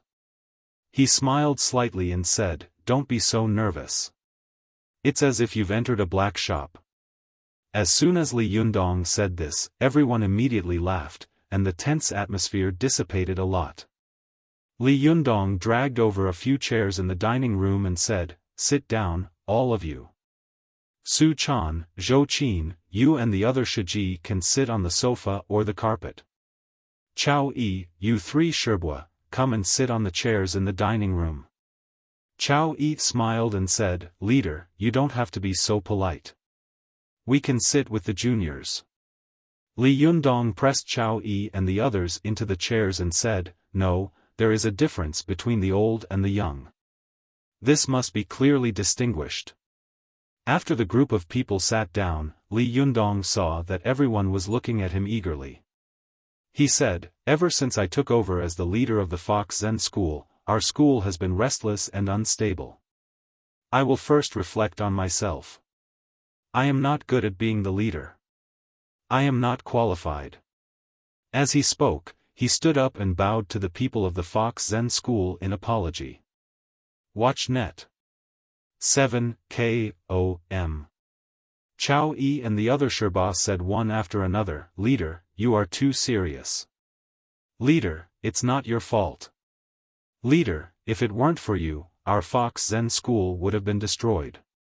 Some of the juniors of the Fox Zen school also said, "Leader, you are very kind to us. We know that the former leader didn't even let us go down the mountain. Not only did you let us go down the mountain, but you also gave us food and accommodation. You are so kind to us." At this time, the other little foxes also echoed, "Yes, yes, you also bought us beautiful clothes to wear. Leader, you are so kind to us." Li Yundong didn't know whether to laugh or cry. He thought to himself, "Oh my, they are all a group of naive little girls who don't know anything about the world. If you meet other men, they will not only give you food and accommodation, but also a place to sleep." Li Yundong coughed dryly and said, Okay, don't say any more. Now that I have taken you down the mountain, I will be responsible for your food, clothing, housing, and transportation. In a few days, I will find a house for you. For the next 2 days, you will have to bear with it and squeeze in a room." He said to the three Shirbas of the Fox Zen school, Chao Yi, Lu Yuehong, and Zhuang Yiting, "You three Shirbas can sleep in Su Chan's room. Her room is the most spacious. How about you three Shirbas share a room?" Chao Yi, Lu Yuehong, and Zhuang Yiting all smiled and said, "It doesn't matter. We will listen to leader's instructions." Li Yundong then said to the remaining 7 juniors of the Fox Zen school, 4 of you will sleep in the other 2 bedrooms. How about that? The little foxes of the Fox Zen school nodded one after another and said crisply, "We will listen to leader." Although Li Yundong didn't have any improper thoughts about these beautiful little foxes, he was really happy to hear so many stunning beauties say this together. Li Yundong nodded and then said to Su Chan and Zhou Qin, "The 3 of us will sleep outside the living room. Hearing this, Su Chan couldn't help but let out a cry of disappointment. However, Zhou Qin's heart skipped a beat. She knew that Li Yundong was showing the people of the Fox Zen school that he, Su Chan, and himself were innocent. Zhou Qin's expression didn't change and she didn't say anything, but Chao Yi and the others of the Fox Zen school immediately stood up and shook their heads. No, absolutely not. Li Yundong asked in confusion, why? Chao Yi said with a serious face, how can we let the leader of a sect sleep in the living room while we sleep in the bedroom? Although our Fox Zen school is a small sect, we also understand that there are other principles of seniority. The leader is a precious person. How can he sleep in the living room? No, absolutely not.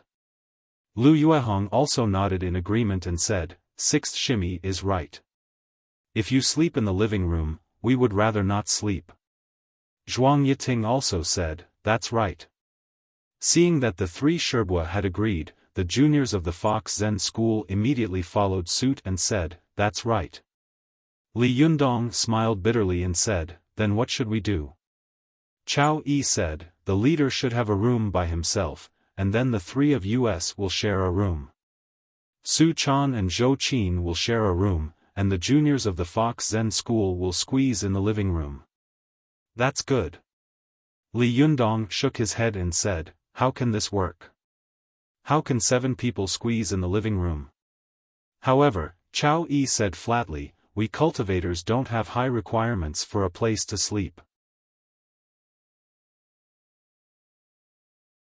We just need to sit cross-legged and meditate for a night. The living room is very spacious and enough for 7 people. Previously, the leader also said that there is a difference between the elders and the juniors, so I think the leader should also know the difference. Only in this way can we distinguish the difference between the elders and the juniors. Li Yundong still shook his head. No, this won't work. Everyone is squeezing. How can I sleep in a room alone? Su Chan looked at Li Yundong eagerly, wishing that he could say, I'm sharing a room with this girl. But she also knew that it was possible for Li Yundong to say this in private, but in front of so many people of the Fox Zen school, he would never say it out loud. While she was thinking about it, Chao Yi said, Leader, if you don't agree, then we don't dare to live in the room. Otherwise, even if we meditate, we won't be at ease. The others of the Fox Zen school also said in unison, yes, leader. Seeing that they had joined hands, Li Yundong's face was full of helplessness. He could only sigh and say, well, let's do as you say. I'll go find a house tomorrow. Please make do for the night. The people of the Fox Zen school laughed. It's okay. Li Yundong also smiled helplessly and said, well, I've said what I should. But if you want to go out, you must go out together. Don't be alone, and you must tell me. The people of the Fox Zen school nodded in agreement. Seeing that Li Yundong had finished speaking, Su Chan immediately jumped up and rushed over to him. She said eagerly, Yundong, does that mean I can't go to your room? Li Yundong was not very willing to be intimate with the little girl in front of the disciples of the Fox Zen school. He deliberately said with a straight face, what are you talking about? As long as it's not sleeping time, you can go at any time. Su Chan pouted and was unhappy. She thought to herself, I just want to go at sleeping time. You obviously know that, but you said that. You're so annoying. But she was clever. Her eyes rolled and she immediately thought of a way. Why not use a doppelganger skill and hide her real body in Li Yundong's room and put her fake body in her own room? As soon as this idea came to mind, Su Chan immediately became proud and thought, girl, you are the smartest. These days, my cultivation hasn't made any progress with master, but my fighting skills have improved by leaps and bounds. Thinking of this, Su Chan's face immediately brightened up. She said with a smile, then I'll go to your room and see if you're hiding a woman. Li Yundong scolded with a smile, what kind of woman are you hiding? With women like you, do I need to hide anything else? I can't even handle you. Li Yundong's words were very ambiguous. The juniors of the Fox Zen school all turned their faces away and giggled.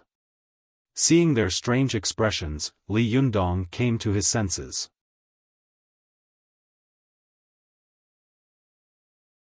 He felt that something was wrong, so he coughed dryly and didn't say anything else. Su Chan ran to Li Yundong's door with a cheeky smile. Holding the door handle with one hand, she turned around and said to Li Yundong with a smile, "I'm opening the door." Li Yundong glared at her angrily and waved his hand. "Open it." Su Chan twisted the doorknob and pulled it open. As soon as she pulled it open, countless small plastic bags poured out like a tidal wave, instantly drowning Su Chan in it. Li Yundong was shocked. He immediately rushed over and shouted, "Girl, are you okay?"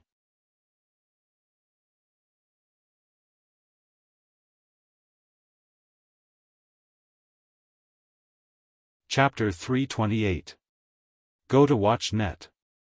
Su Chan let out a cry as she was washed away by the tide of plastic bags, but she quickly struggled to stand up. Her 1.65-meter tall body was only left with half of her body submerged by the small plastic bags that suddenly gushed out of the room.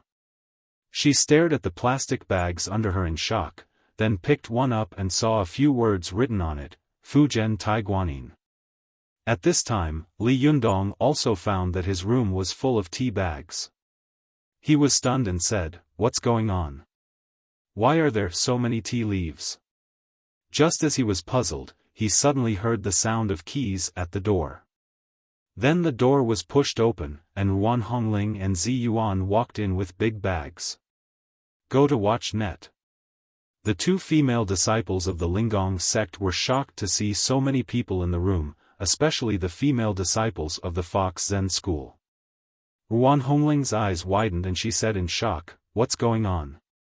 Then she saw Li Yundong and Su Chan, who was drowned in Taiguanin tea, and suddenly burst out laughing. When Zi Yuan saw Li Yundong and Su Chan standing in the sea of Taiguanin tea, she couldn't help but smile. Ruan Hongling said to Li Yundong, "Hey, who told you to open the door? Don't you know how much effort Shiji and I put into piling up these tea leaves?" Li Yundong didn't know whether to laugh or cry. "Why are they all piled up in my room?" Ruan Hongling laughed and said, "You still have the nerve to say that. You let us two girls come back to do these things, while you are leisurely in Dongwu City. We worked hard to move so many tea leaves from the first floor up, but you are still picky. Let me tell you." Ruan Hongling wanted to say more, but Zi Yuan glared at her and shouted, "Hongling, don't be presumptuous in front of the leader of the Fox Zen school."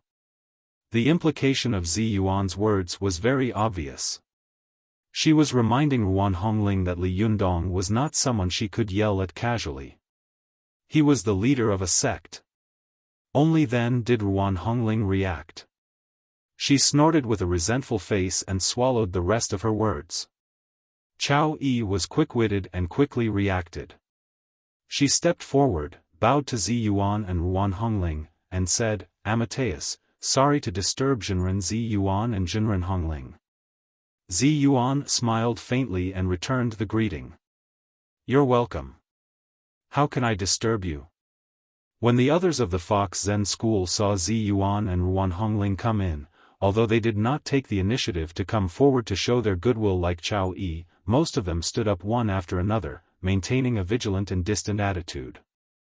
Zi Yuan also knew that although she had participated in the siege of the Fox Zen school last time and had secretly helped the Fox Zen school, she could be regarded as the benefactor of the Fox Zen school. Watch net. 7 KOM. However, the grudge between the Fox Zen school and the Zhengyi school was too deep. Moreover, Yan Fang was the second Sherbua of the Linggong sect and had a very close relationship with him. Yan Fang had almost caused the destruction of the Fox Zen school. It would be a lie to say that there was no resentment in the hearts of the Fox Zen school. Zi Yuan was well aware of this, so she didn't care about it. She just smiled gently at them and then said to Li Yundong, genuinely, "Can I have a word with you in private?" Li Yundong nodded and said, "Okay, let me put all these tea leaves back first." After that, he controlled his jinqi and swept all the tea bags back into the room like sweeping the floor. Then, he used his jinqi to block them so that none of them fell out. Su Chan, who was beside him, quickly took the opportunity to close the door with a bang. She patted her chest and said with lingering fear, "I was scared just now. Did Zheng Yuming bring all these tea leaves here?" Li Yundong spread his hands. "Is there someone else?" Su Chan rolled her eyes. "Then where will you sleep at night?" Li Yundong smiled bitterly and said, "I'll sleep in the living room with you." At this time, Zi Yuan said, genuinely, "If you don't mind, you can stay at our place for the night." Li Yundong hesitated for a moment. "That's not good, is it?" Zi Yuan smiled slightly and said, "It's okay, but I have 2 questions to ask you." Li Yundong nodded and went to Su Chan's bedroom with Zi Yuan. After closing the door, he asked, "Do you want to ask me why I brought all the disciples of the Fox Zen school home?" Zi Yuan saw that Li Yundong was getting straight to the point. She thought that Li Yundong would avoid this question, so she couldn't help but be stunned. Seeing her expression, Li Yundong laughed and said, "I know that you will think too much when you see this scene. Yes, the people of the Fox Zen school are all intelligent foxes, and all of them are stunning beauties. Normally, it would be enough to cause a great uproar if one of them came to the human world, let alone so many of them. So, you have doubts in your heart about whether I have selfish motives or not, right?" Zi Yuan also laughed and said, "Amateus, genuinely, you are so frank. It seems that I was overthinking." Li Yundong waved his hand and said, "If I were you, I would also think too much. However, I really have my own difficulties in bringing them down the mountain.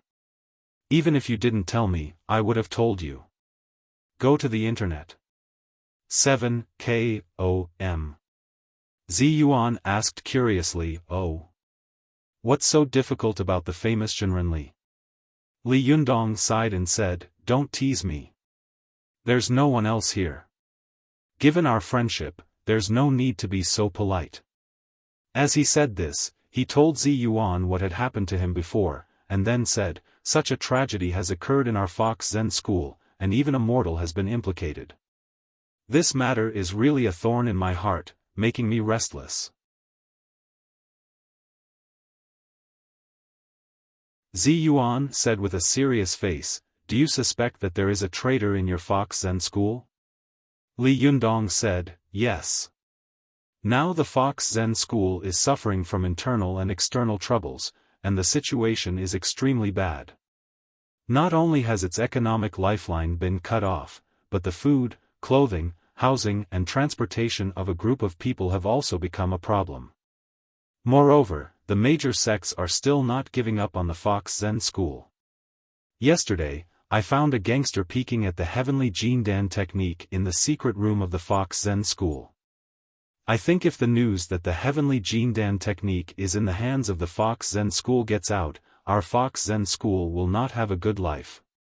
Now I don't know how many enemies are coveting us outside, and I don't know if there is a traitor inside. If there is, who is it? So I brought them all down the mountain. Everyone is together, so it's convenient for us to monitor each other." Zi Yuan nodded slightly, and there was a look of admiration in her eyes. She said, "Do the other people of the Fox Zen school know that there is a traitor in the sect?" Li Yundong shook his head and said, "No, I only told Su Chan, Zhou Qin, and you about this. I think if they know, they might suspect each other. At that time, the hearts of the whole sect will be scattered. At that time, I will be the leader of the sect in name only." Zi Yuan sighed softly and looked at Li Yundong sympathetically. "It's really not easy for you to be the leader of the sect." Li Yundong chuckled and said, "I received orders in the face of danger. Moreover, for the sake of Su Chan, I have to persist. I can't let her sect be destroyed in my hands." Zi Yuan's heart skipped a beat. She looked at Li Yundong with a complicated look in her eyes and sighed. You are really a man of affection and righteousness. Li Yundong waved his hand and said, I think I may cause you a lot of trouble in the future. After all, there are 11 people in the Fox Zen school, including Su Chan. Sometimes, I can't look after them alone. I have to find a house for them tomorrow, and we have to find a store as soon as possible and open it. Otherwise, if we just sit here and eat, it won't be long before there are only 80 yuan left of the 800,000 yuan. Zi Yuan smiled slightly and said, You're right. We really have to increase our income and reduce our expenditure. Otherwise, if a group of cultivators die of poverty and starvation, it will really be the biggest joke in the cultivation world in the past 5,000 years. Li Yundong chuckled and said, But at night, I want to ask you for a favor. Zi Yuan asked in confusion, What kind of favor? Li Yundong said, I want to see if the bodies of the 2 golden snakes are still there. Zi Yuan asked curiously, Why do you want to see them? Li Yundong thought for a moment and said, I'll tell you the reason tonight. I can't answer until I've seen them. Zi Yuan smiled and changed the topic.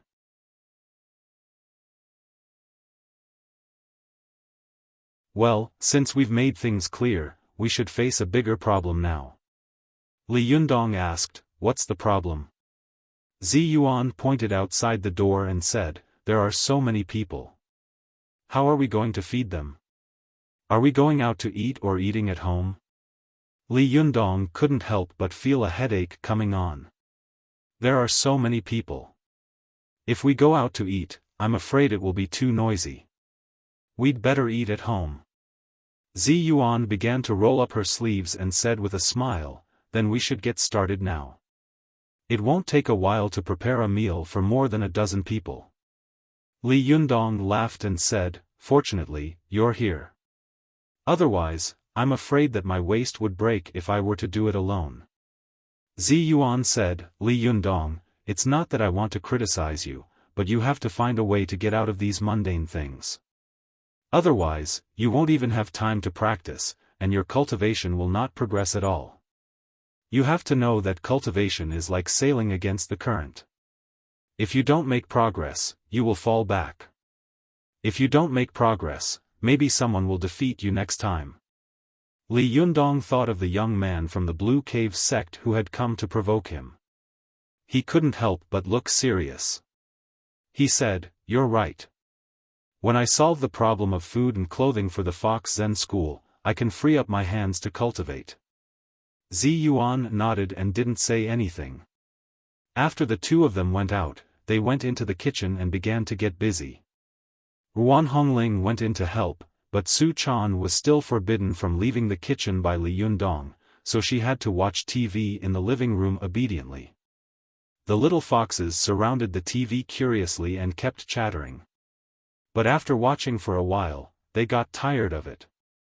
More people surrounded Su Chan curiously and asked her to tell them about all kinds of things she had encountered in the secular world. The little girl was crazy when she saw a group of people surrounding her.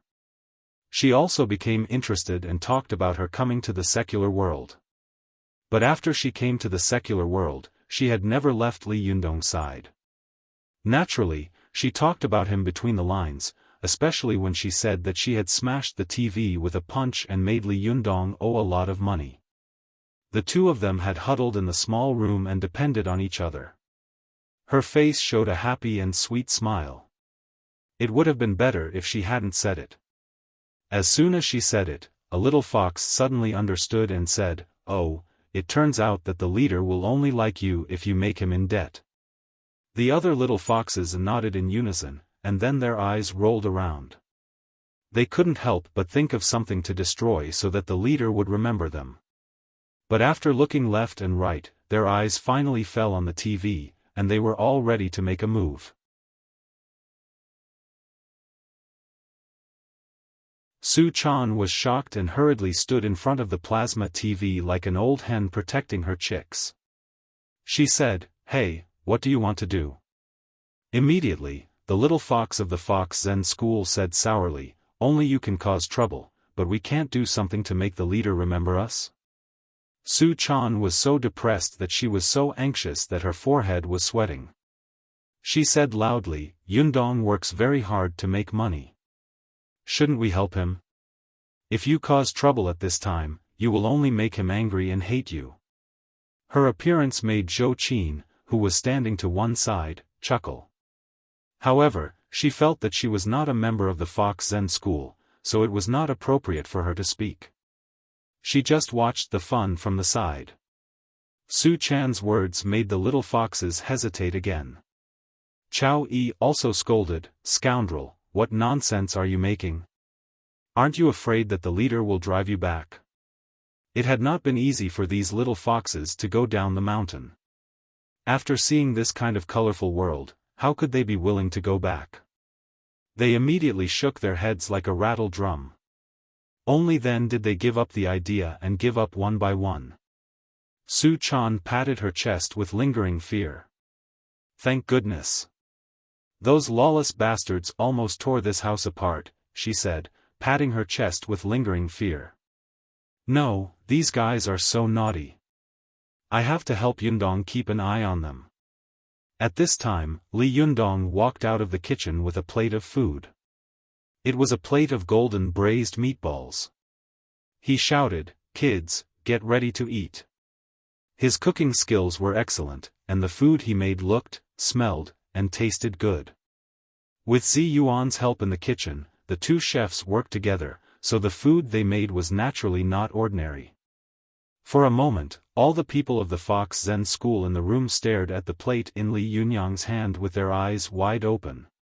As elders, Chao Yi and the others could still bear it, but they thought to themselves, how can the leader be so good at cooking? The food he makes is really fragrant and makes people drool. It seems that we will have good food in the future.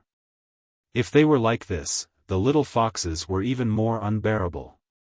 They watched Li Yundong put the plate on the table and suddenly swallowed a mouthful of saliva. At first, they could barely hold on, but when Li Yundong turned around and entered the kitchen, they suddenly shouted and rushed to the table like robbers. They didn't even need chopsticks and reached out to grab the food. Su Chan was dumbfounded. It took her a long time to react. She stomped her feet and said angrily, bastard, it's my specialty to steal food. After that, she pounced on him with bared fangs and brandished claws, joining the fight.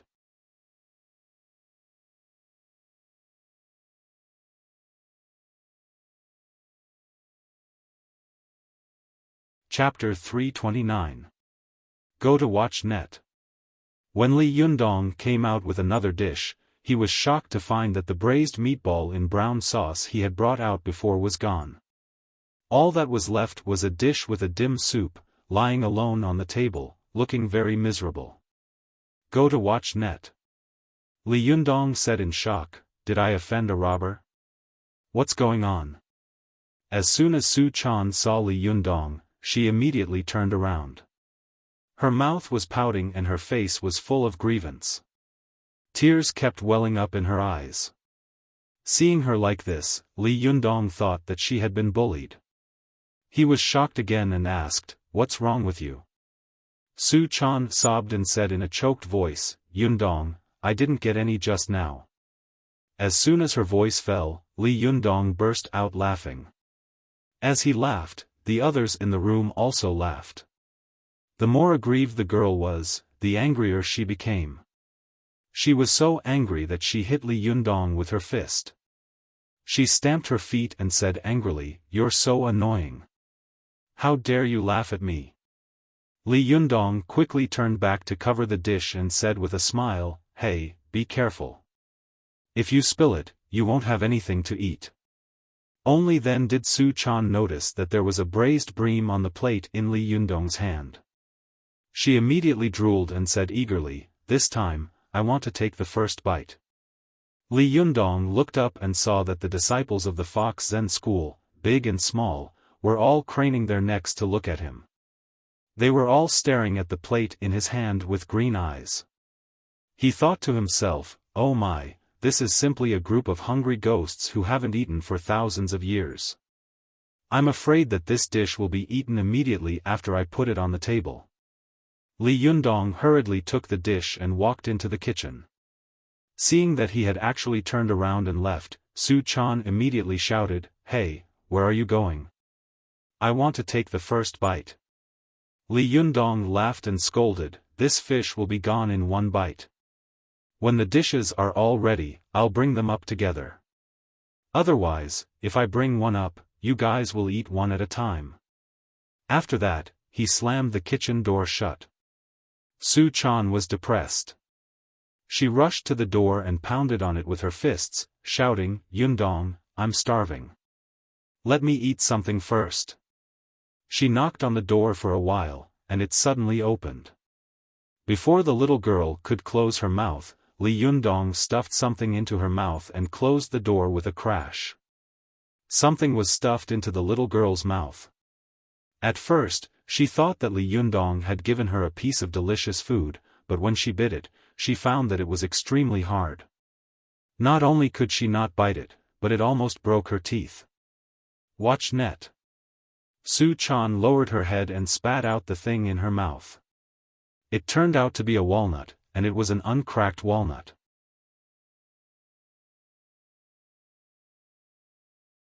Su Chan immediately stomped her feet and said, "Wow, you actually hit me with a hard walnut. I don't care, I want to eat." At this time, Li Yundong opened the door again and asked with a serious face, "One is not enough? Those two?" As he spoke, he handed over another walnut. Su Chan was so angry that she grabbed the walnut and walked to the living room angrily. She sat alone on the sofa and sulked.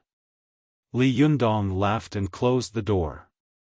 In the living room, everyone from the Fox Zen school covered their mouths and snickered. When Chao Yi saw the little girl peeling walnuts in anger, she held back her laughter and walked over to Su Chan. She handed her a braised pork head in brown sauce and said, "Chaner, I have another one here. Why don't you eat it first?" Su Chan turned her head and saw that the braised pork head in brown sauce had already been bitten. How could she eat it now? She became more and more depressed in her heart and said angrily, "No, I don't want to eat any more." At this time, everyone from the Fox Zen school burst out laughing. Some little foxes took pleasure in Su Chan's misfortune and whispered sarcastically, "That's good. There's one less person to fight for food. We can eat more." When Su Chan heard this, she immediately beat her chest and stamped her feet in her heart, regretting it. She thought to herself, "Idiot, why are you being angry with yourself? If you don't eat, won't you starve?" However, she had just said those words out of anger. She was thin-skinned and couldn't take them back for a while. She just rolled her eyes and thought about what excuse to find to eat later. About half an hour later, the kitchen door suddenly opened. Li Yundong, Zi Yuan, and Ruan Hongling all came out with 2 plates in their hands. They went in and out a few times and brought out more than a dozen dishes. For a moment, the table was full. Ruan Hongling looked at the dishes on the table and felt proud of herself. She shook her head and said, "Fortunately, I'm wise and powerful. I've long anticipated this situation and bought so many dishes. Otherwise, everyone would just be waiting to eat the northwest wind." Zi Yuan laughed and scolded, "Would you die if you didn't show off?" Li Yundong waved his hand and said, "Kids." The juniors of the Fox Zen school all smiled and answered crisply, "Yes." Li Yundong hadn't expected them to be so funny. He immediately laughed and said, "Get ready to eat." The little foxes had been waiting for him to say this for a long time. Suddenly, their eyes turned green, and they rolled up their sleeves, ready to rush forward. Go to the net. 7 KOM. Li Yundong was shocked when he saw them like this, as if they were about to break through the enemy lines. He quickly shouted, "Stop." Just one shout from him was enough to stop the experts of the various sects from moving, let alone these little foxes.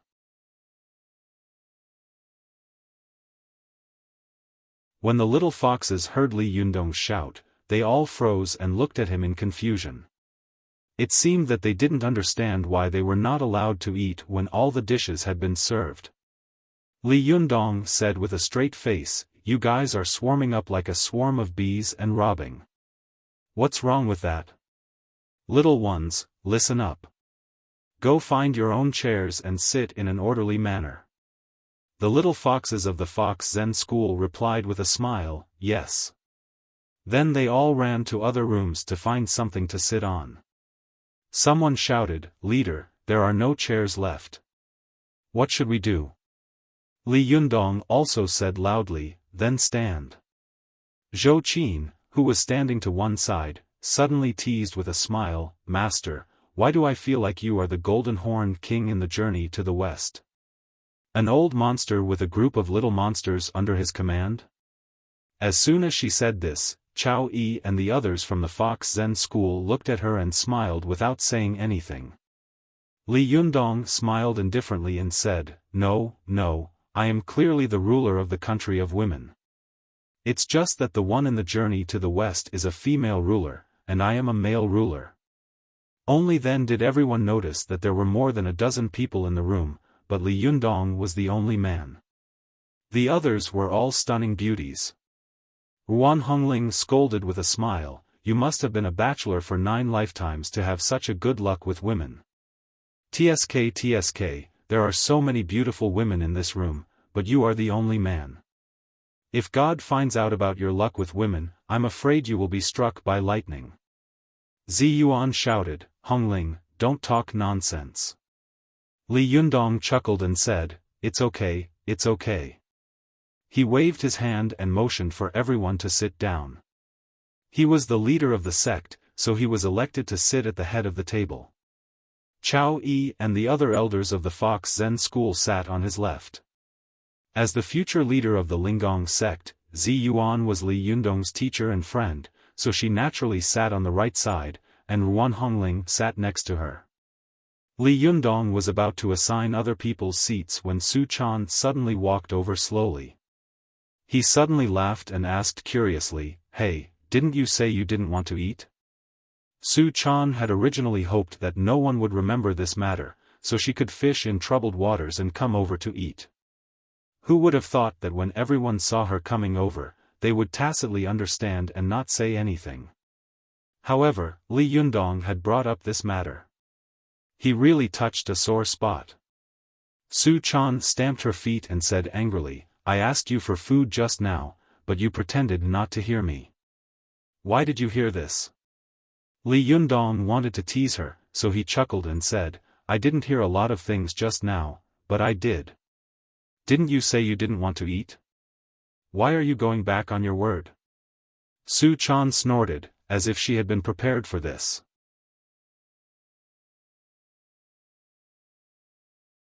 She said proudly, "Humph, I only said that I didn't want to eat, but I didn't say that I didn't want to eat vegetables." As soon as she said this, everyone laughed. Li Yundong tapped Su Chan's nose and scolded her with a smile, "Sly girl. Well, you pass.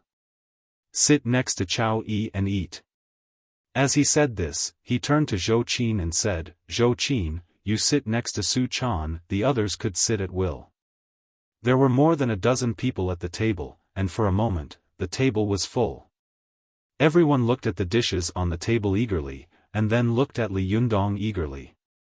Their chopsticks were hanging in the air, waiting for Li Yundong's order to go forward and start eating. Li Yundong saw that Zhou Qin, who was usually the most shrewd and had the strongest willpower, couldn't stop swallowing. It was obvious that she was very hungry. He didn't wait any longer and said with a smile, "Well, let's start." As soon as he finished speaking, the crowd cheered and pounced on him. Li Yundong saw that for a moment, the dishes and chopsticks were flying on the table, and their arms were the same color as the tablecloth. He suddenly took a deep breath and thought, "Oh my God, this is not starting to eat, this is clearly a war. Do these guys think they're fighting?" Li Yundong saw Su Chan snatch a bowl of dishes and wolf down her food. He couldn't help but stand up, stretch out his chopsticks to knock Su Chan's bowl, and shouted, "Hey, you're a cultivator. Eat slowly." Su Chan replied with an "oh," but her speed was not slow at all. Li Yundong was so angry that he knocked on her bowl again and shouted, "Hey, if you eat so fast, I'll take your bowl away."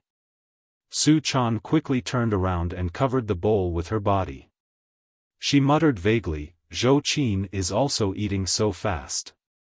She is your disciple. Why don't you scold her?" Li Yundong turned his head and saw that Zhou Qin's bowl was also full. She had completely lost her usual ladylike image. Li Yundong stared at her and said, "Hey, don't you pay attention to your image?" Zhou Qin smiled dryly and said, "Master, I'm an ordinary person, not like you cultivators. If I don't eat my fill, I won't have any strength." As she spoke, she stuffed 2 more pieces of duck meat into her mouth. Li Yundong was depressed. He turned to look at Ziyuan, ready to ask for reinforcements. He said, "Ziyuan, look, why don't you say something? You." Before he could finish his words, he suddenly saw Ziyuan. Seeing that the crowd was really fierce, she frowned and simply dragged the 2 vegetarian dishes in front of her. Fortunately, the people of the Fox Zen school were a group of hungry ghosts who had never eaten meat before. They were all focused on grabbing the meat dishes. No one noticed that Ziyuan had dragged 2 plates of vegetarian dishes away by herself. But they didn't notice that Li Yundong was stunned. He said, "Ziyuan, you're not joining in the fun, are you?"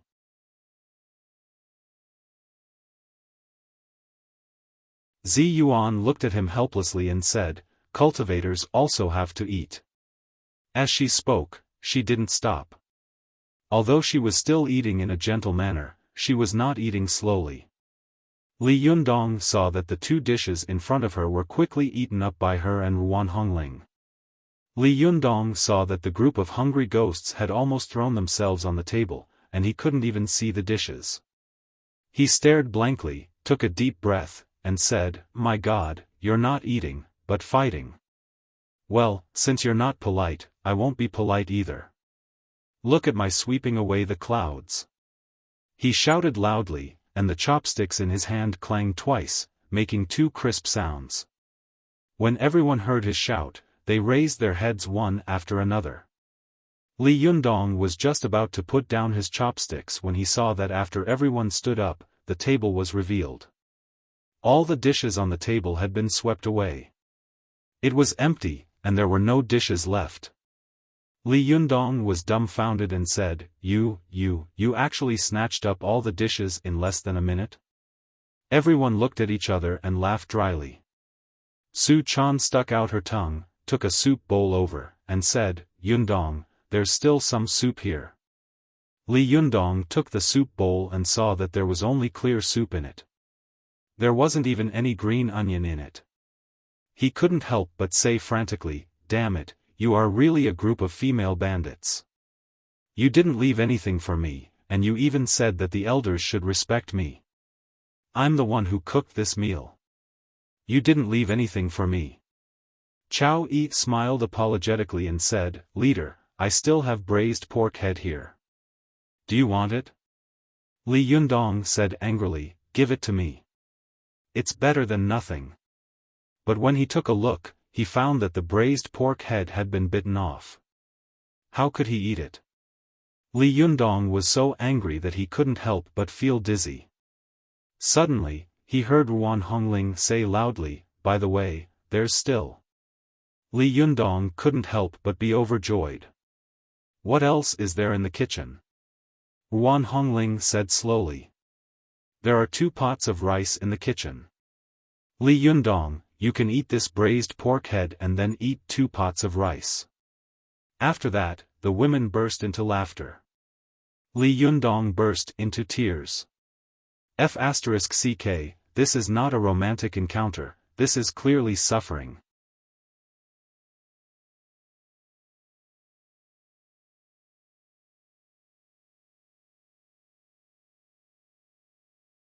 Chapter 330.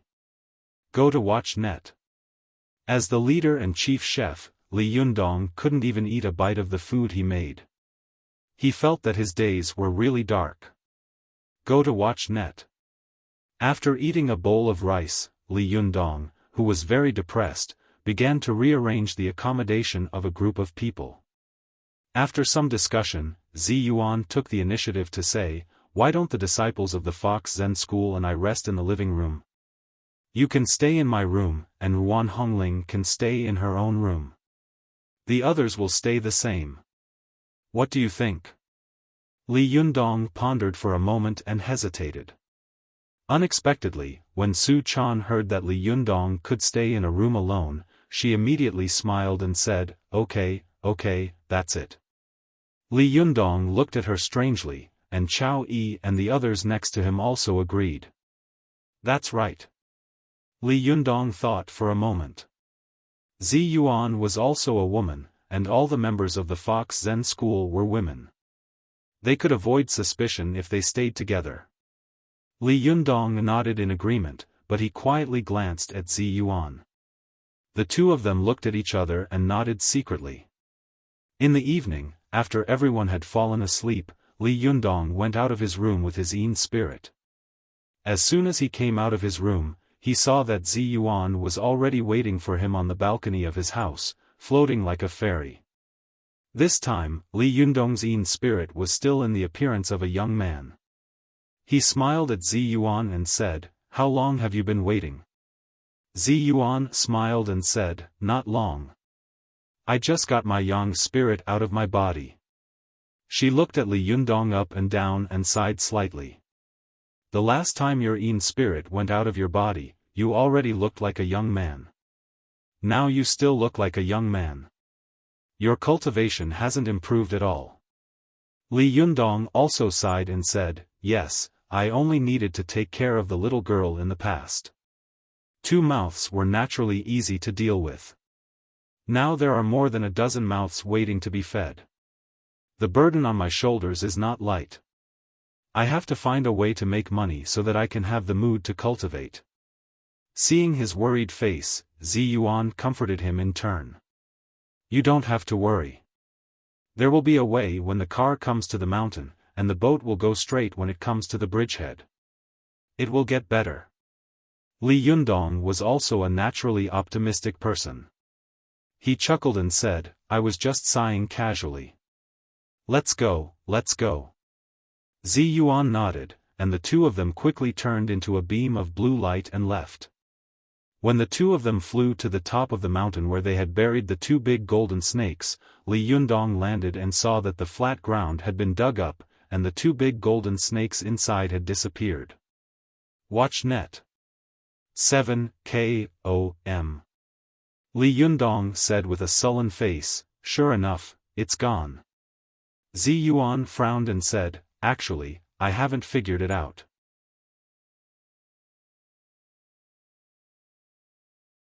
Why did you suddenly want to see if the golden snake is still there? Li Yunyang said with a cold face, "I've always felt that someone was secretly spying on our Fox Zen School. Especially after Zhang Sunhong died, I found a figure peeping at the heavenly Jindan technique in the secret room. I was more and more sure of this feeling." Zi Yuan suddenly said, "I understand, so you came here to see if these 2 big golden snakes are still there. If they are, it means that all of this may be a coincidence. If they are not, it means that someone has been spying on you from the beginning." Li Yundong nodded and said, "Yes, that's true. It's very likely that this person has been following us and watching where we buried the golden snakes. Then, after we left, he came back to take out the bodies of the 2 golden snakes." Zi Yuan asked, "Could it be Zheng Yuan who did it?" Li Yundong thought for a moment and said, "It's also possible that Zheng Yuan came back, but it's unlikely. This mountain is so big. How did he know where we buried the golden snakes? The person who has been following us all the time must have a higher cultivation than us if he can't be found. With such a person staring at me from behind, I feel like I can't eat or sleep in peace." Zi Yuan comforted him, "Don't worry too much. Maybe a villager happened to see them and dug them up. Li Yundong laughed and said, "You know that's impossible. This kind of mountain is so sparsely populated that no one comes here on weekdays. The top of the mountain is even more rugged. Only cultivators like us who can fly can come up. How can ordinary people come up? Moreover, we buried them so deep that if someone hadn't seen us buried here with their own eyes, they wouldn't have noticed anything unusual." Zi Yuan sighed and said, "Then who could it be? It's really an eventful time." Li Yundong thought for a moment and said, "In my opinion, this person has either used the scales or fangs of the golden snakes to make powerful magical weapons, or Niden and flesh to improve his skills. When the time comes, we will see which powerful magical weapons in the cultivation world are related to these, and we will probably be able to guess who dug these two golden snakes away. As long as we find this person, we will be able to find the mysterious person who is watching the Fox Zen school." Zi Yuan nodded and said, "There's another possibility. Let's go to the internet." Li Yundong asked, "What is it?" Zi Yuan said, "They may be using the Niden of these two golden snakes to refine the Jin Dan. As I said before, the Niden of the golden snakes is a necessary medicinal material for refining the Dun Jin Dan. Without this medicinal material, it's impossible to refine the Dun Jin Dan." Li Yundong suddenly understood and said, "So whoever refines the three great elixirs of life may be the mysterious person?" Zi Yuan nodded and said, "It's very likely."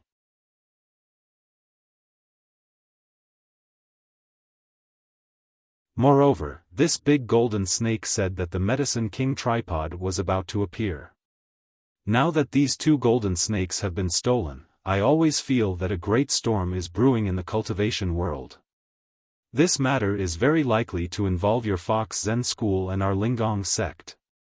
Li Yundong's face darkened and he nodded. After a while, he let out a long sigh and said, "Yes, I also have the same feeling. It seems that someone is plotting against the Fox Zen school." Zi Yuan smiled slightly and said, "It's okay. There will always be a day when the truth will come to light.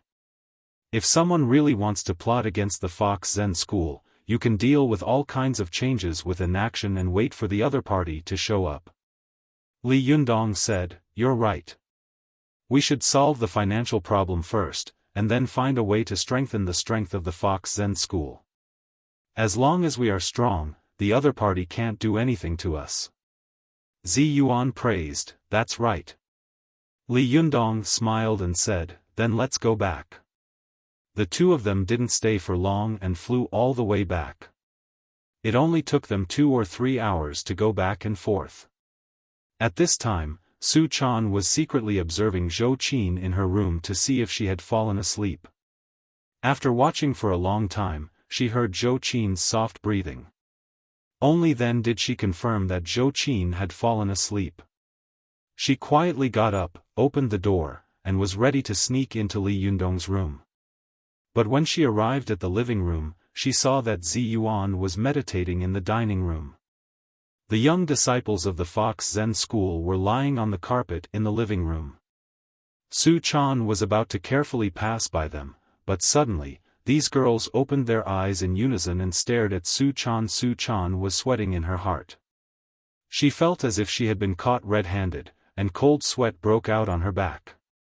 The little girl smiled dryly, raised her head, and said, "Ah, the moon is so beautiful today. I'm going out to bask in the moonlight." "Well, bask in the moonlight." The little foxes gave a meaningful, "Oh," in unison, and then said in unison, "Then we also want to bask in the moonlight." Su Chan's heart was filled with hatred. These stinky girls, how dare they fight with me? They were actually waiting for me here. She put her hands on her hips, lowered her voice, and glared at them. "Little girl, I'm going to find my master. If you have any objections, stand up." The little foxes gave another, "Oh," in unison, then giggled and closed their eyes. Seeing that they had stopped making noise, Su Chan quickly slipped away. She also knew where Wan Hongling's room was, so she slipped to the balcony of their house, pushed the door open, and slipped in quietly. The little girl was proficient in the art of invisibility and hiding. In addition, Yuan Hongling was meditating, so no one noticed her sneaking in. When she found Li Yundong's room, Li Yundong's Yin spirit had just returned.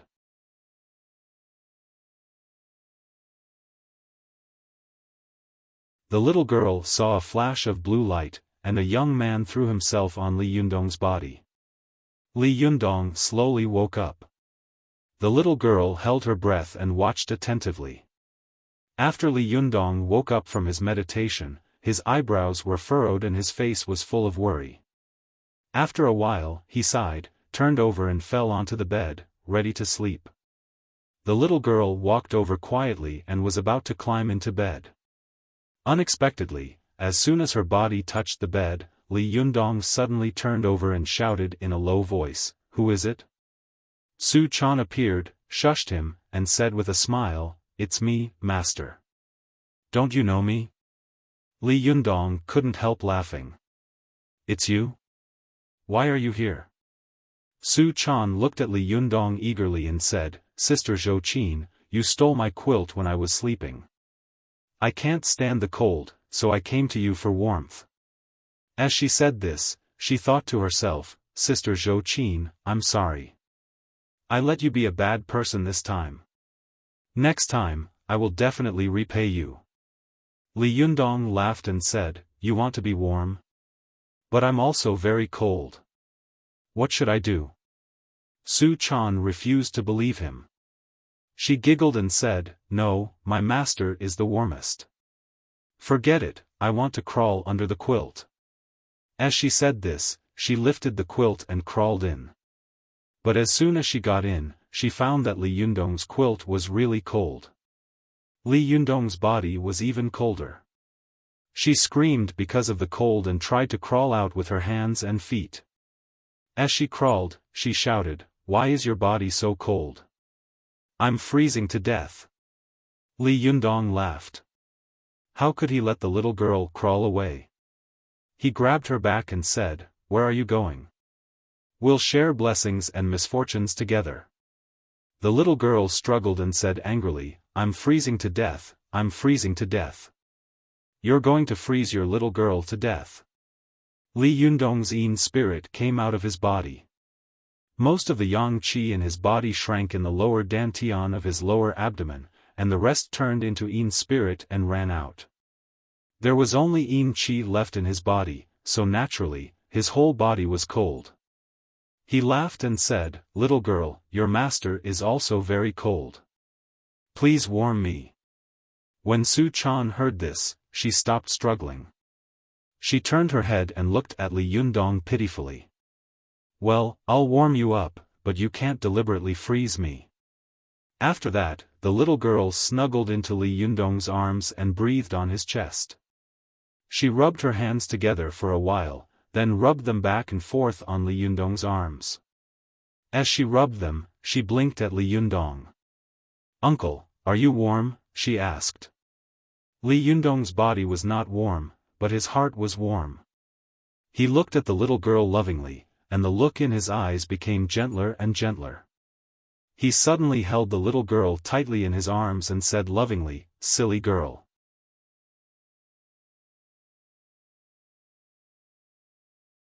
After that, the majestic and vigorous yang qi hidden in the lower dantian of his lower abdomen surged out, and his body suddenly became warm. The little girl was in Li Yundong's arms. Originally, she was afraid that she would be frozen into a popsicle, but as soon as her body touched Li Yundong's, she found that his body was warm. She immediately smiled and said, "Master, your body is warm. Did I warm you?" Li Yundong looked at the little girl in his arms with a smile and said meaningfully, "Yes, you warm me. With you here, I can warm up no matter how cold my body is." The two of them looked at each other in the dark room. Under the moonlight, they could see each other's bright eyes. The two of them smiled at the same time, and their smiles were full of sweetness and happiness. You're tuning in to the Xiaofan's Wuxia Tales YouTube channel. Don't forget to subscribe and join us on this journey to catch the most captivating stories.